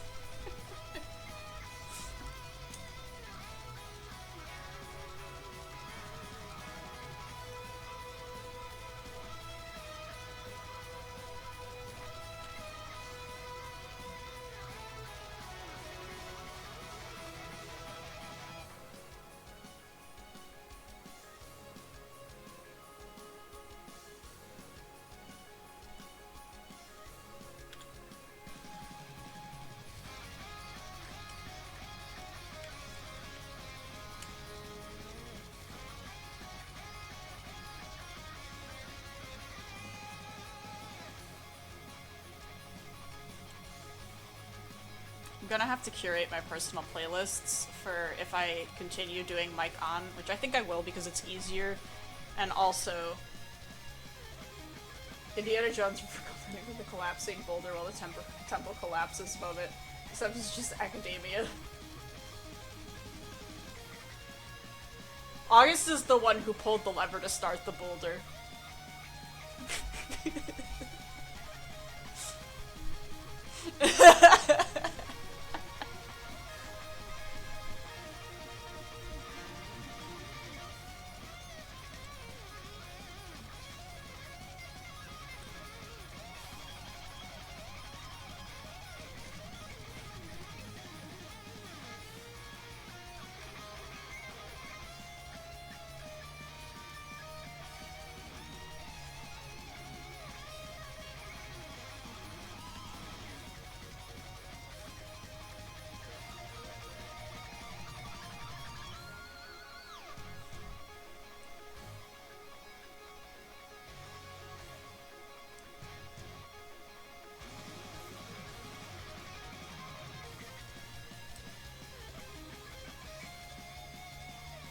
This is why I pay August to pull the lever and release the rock on people who are mean if they show up.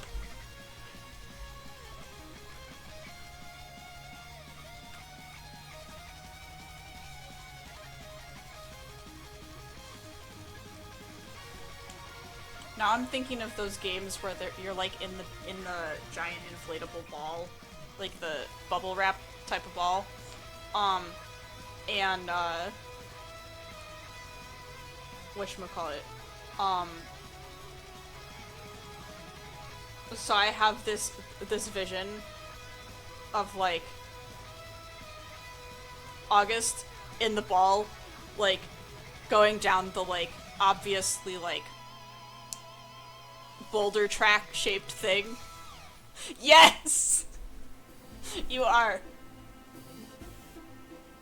So you're like hamster balling the giant inflatable ball thing after us while we all scream and run. So that other people can take pictures of us and laugh.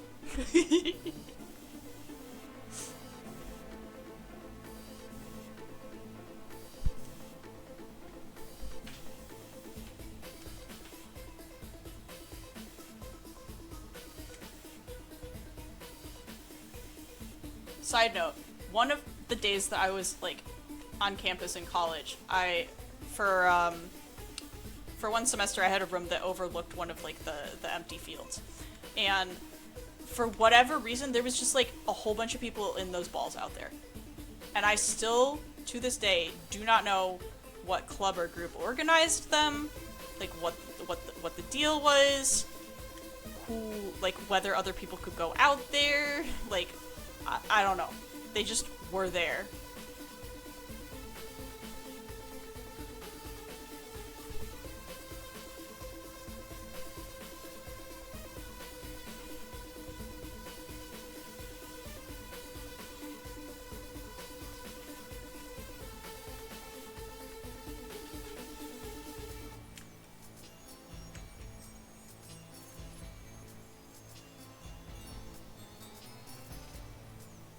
Okay, I think this is enough for the line art, or I'm going to get stuck again.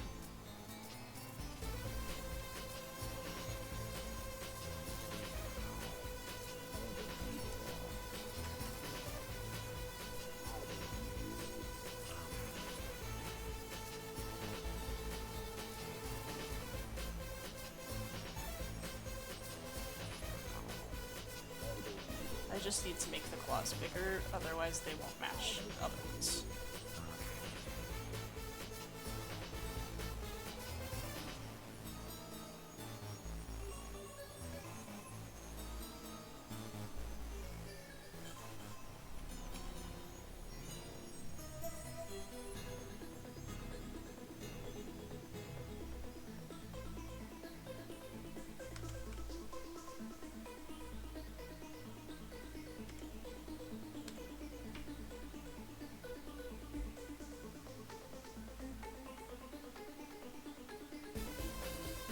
You overlooked the field. I was in the room on the other side of the dumpster, other wall from the dumpster that was emptied at 5 a.m. We are not the same. Yeah. If it makes you feel better, I live directly above the dumpster for a building with like 60 people in it, out of college, and sometimes roaches cave into my window.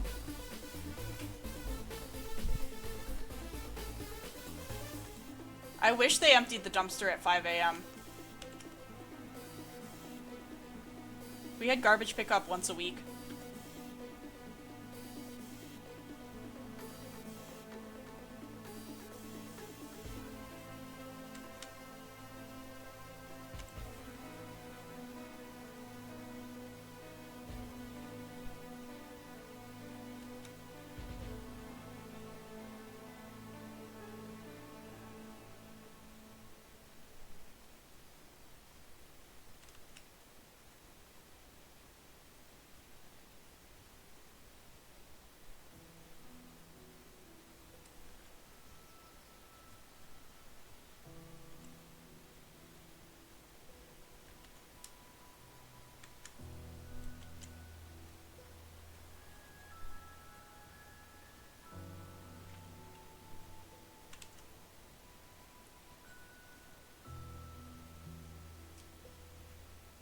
Okay, I need to leave it alone. I need to leave it alone. I need to leave it alone! It's so close to 7.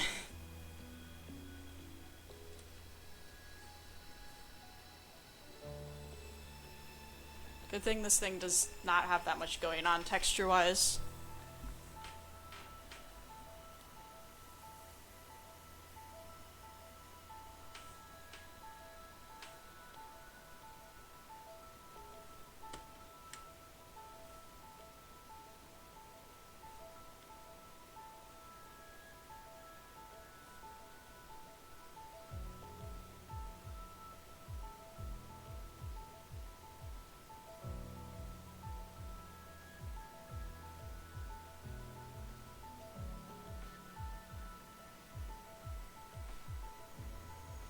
Final point about STEM, by the way.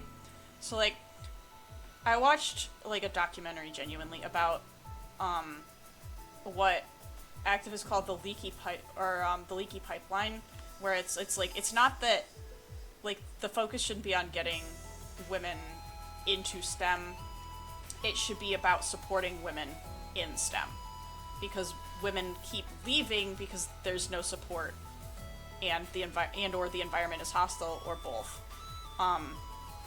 And, like, because there's extra societal issues that women have to deal with, that men do not.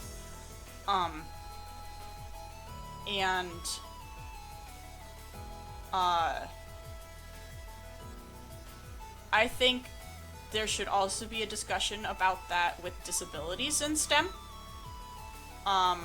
Especially because of some of the inherent ableism in STEM communities.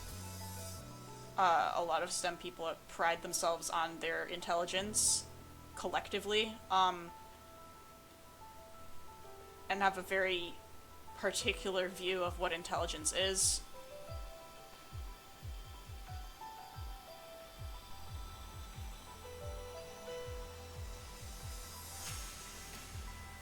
And also, because so many people are in STEM, because that is, I'll just be honest about it, my genuine point of view for a lot of people who are in STEM is that they are there because that is the thing that they get dopamine about. Either they can hyperfixate, or it's their autistic special interest, because a lot of autistic people are like, the only way I could like motivate myself to work a job or manage enough energy to work a job as if it was something I was deeply passionate about, which is fair and understandable. However, because of that, there are a lot of people who have been in STEM for a long period of time that don't have the same type of exhaustion that some of the younger folks do, that expect you to contribute the amount of work that you would if this was your special interest and therefore like was the thing you wanted to be doing and thinking about in your free time. And therefore anyone who needs like physical recovery time or like work hour limitations because of the combination of the nature of the work and the particular type of motivation of the people doing the work, it is a very internally ableist field. Not to mention that STEM positions also require extended schooling in a way that some other careers do not, which also creates a barrier for, like, a class barrier too, because if you can't afford the extended schooling, you can't. You can't do science.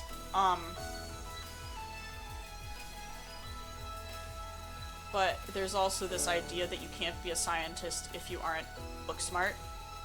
That you can't be a scientist if you aren't classically trained. You can't be a scientist if you don't think about this from the moment you wake up to the moment you go to sleep in the evening. And it's just not great.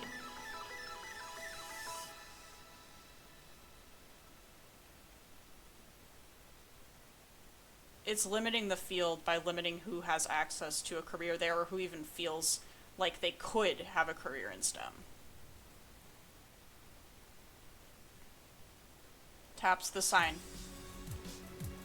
A career being prestigious should not be a result of it being hard to do in terms of, like, presenting barriers to certain classes of people. A career should be prestigious because of what it contributes, and the energy that the people who work there bring to it. And I think any career can and should be prestigious depending on... It should be related to, like, individual people's achievements rather than just, like, oh, if you're a warehouse stocker, that's not a prestigious career, and it's like the person can, like, unload a truck in like 10 minutes or something. Like, I can't do that. That would take me hours.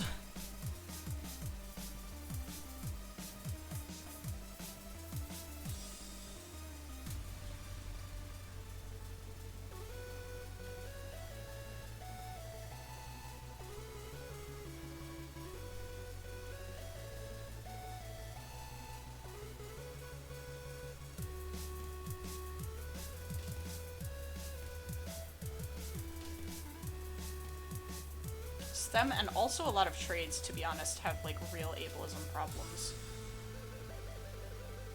I mean, like, society has real ableism problems, but careers that are notorious about it.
Sorry, I'm just kind of locked in.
Gonna be basic and I'm gonna use purple.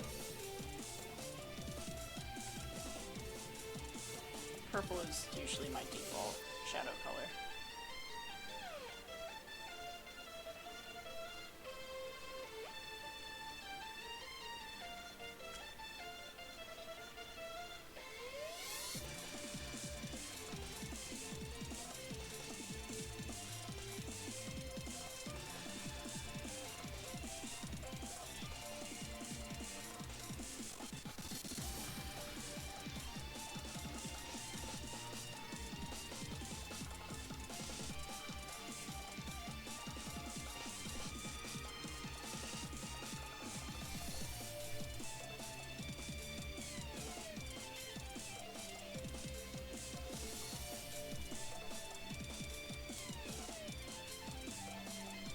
Does it have the same marking on its belly that other Somnicanth does?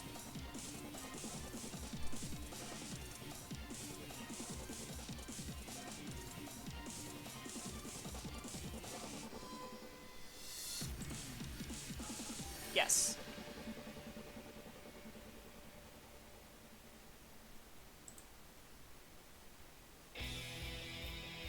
Also, its underbelly is supposed to be bluer. You can't really see in the picture.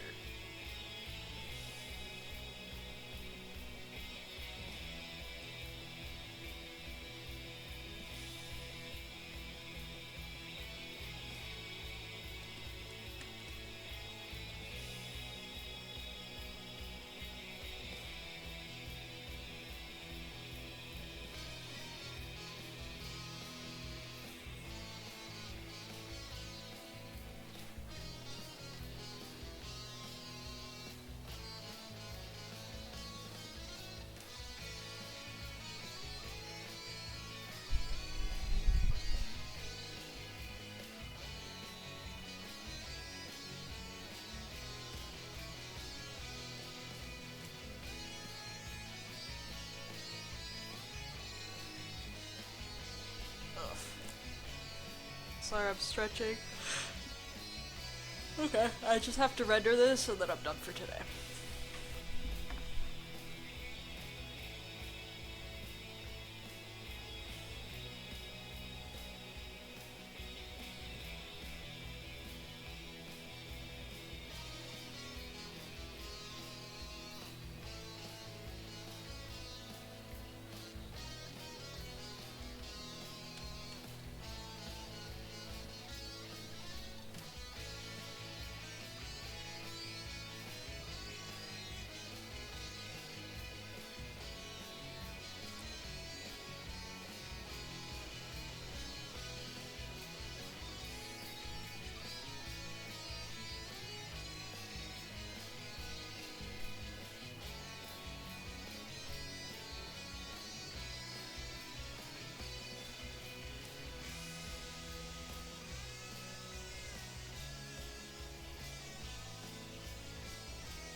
Reminding myself I cannot be humming along to my music when I'm on mic for multiple reasons.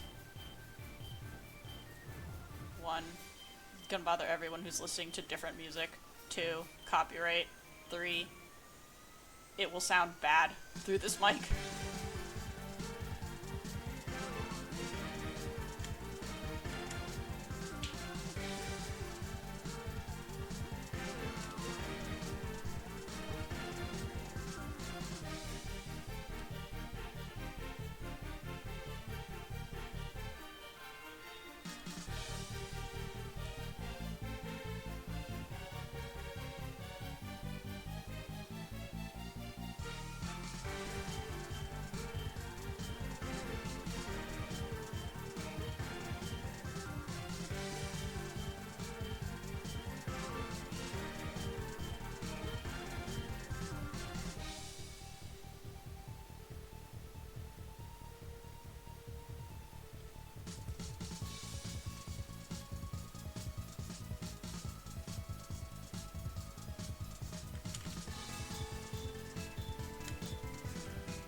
As chill as Somnicanth is, don't like these claws to draw. Just bad shape for my pen to have to make.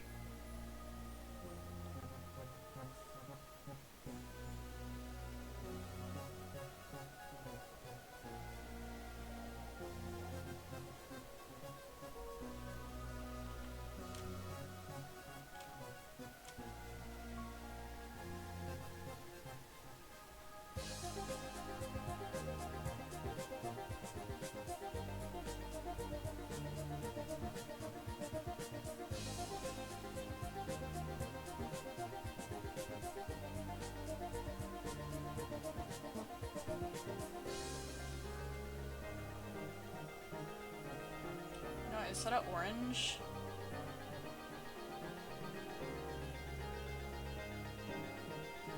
Pink.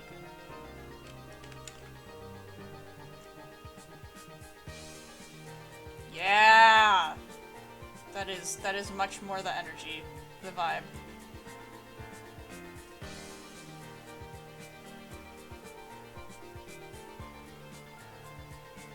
Pink.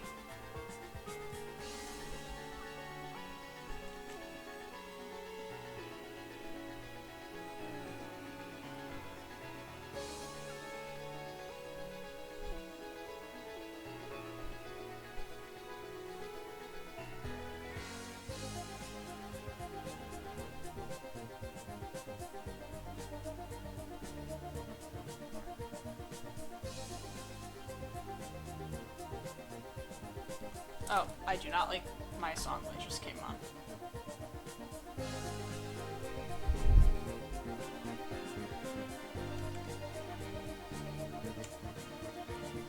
I don't know what y'all are listening to. Hang on.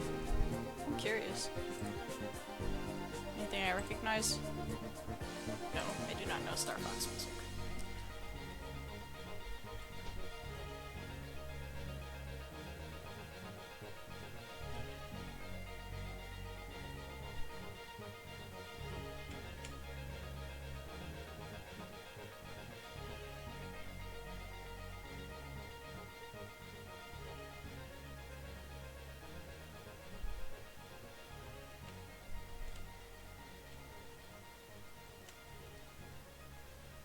No one asked me what my posture is right now. I'm taking no questions about it.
Whenever I move the screen, I keep seeing my spectating view move on my laptop out of the corner of my eye and going, what's happening?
So close.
we need.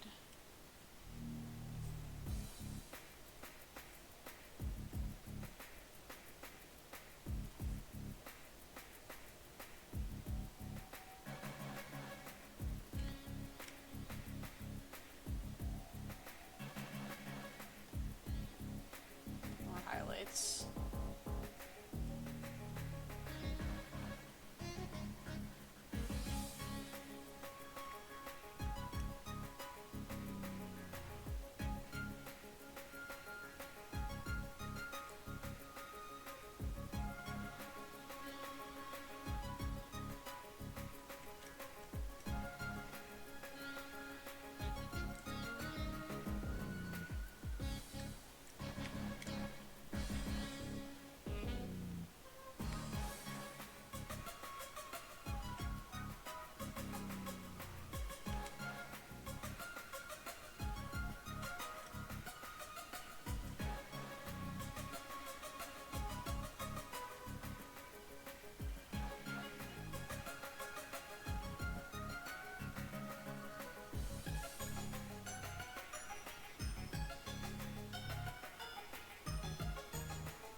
Ah yes, the scribbles make it.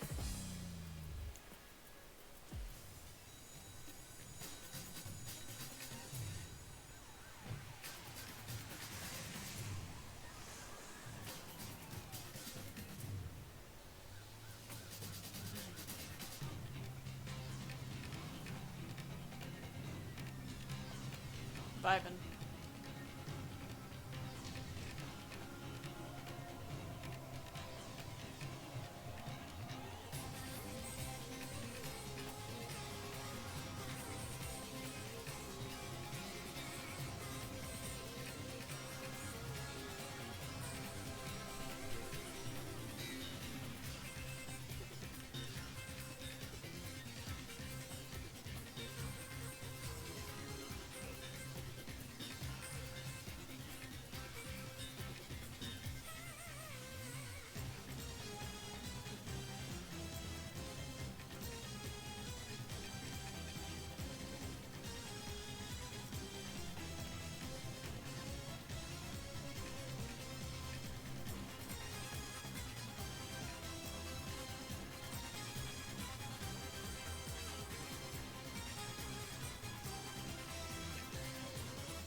Okay, I'm calling it for Aurora Somnicanth.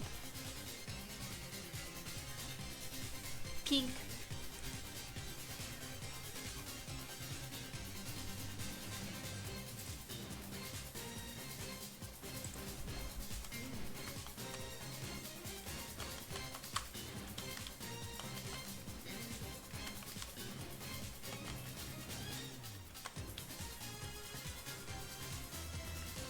Okay, I did it before being 30 minutes over. Yay! Alright. Let's, save this.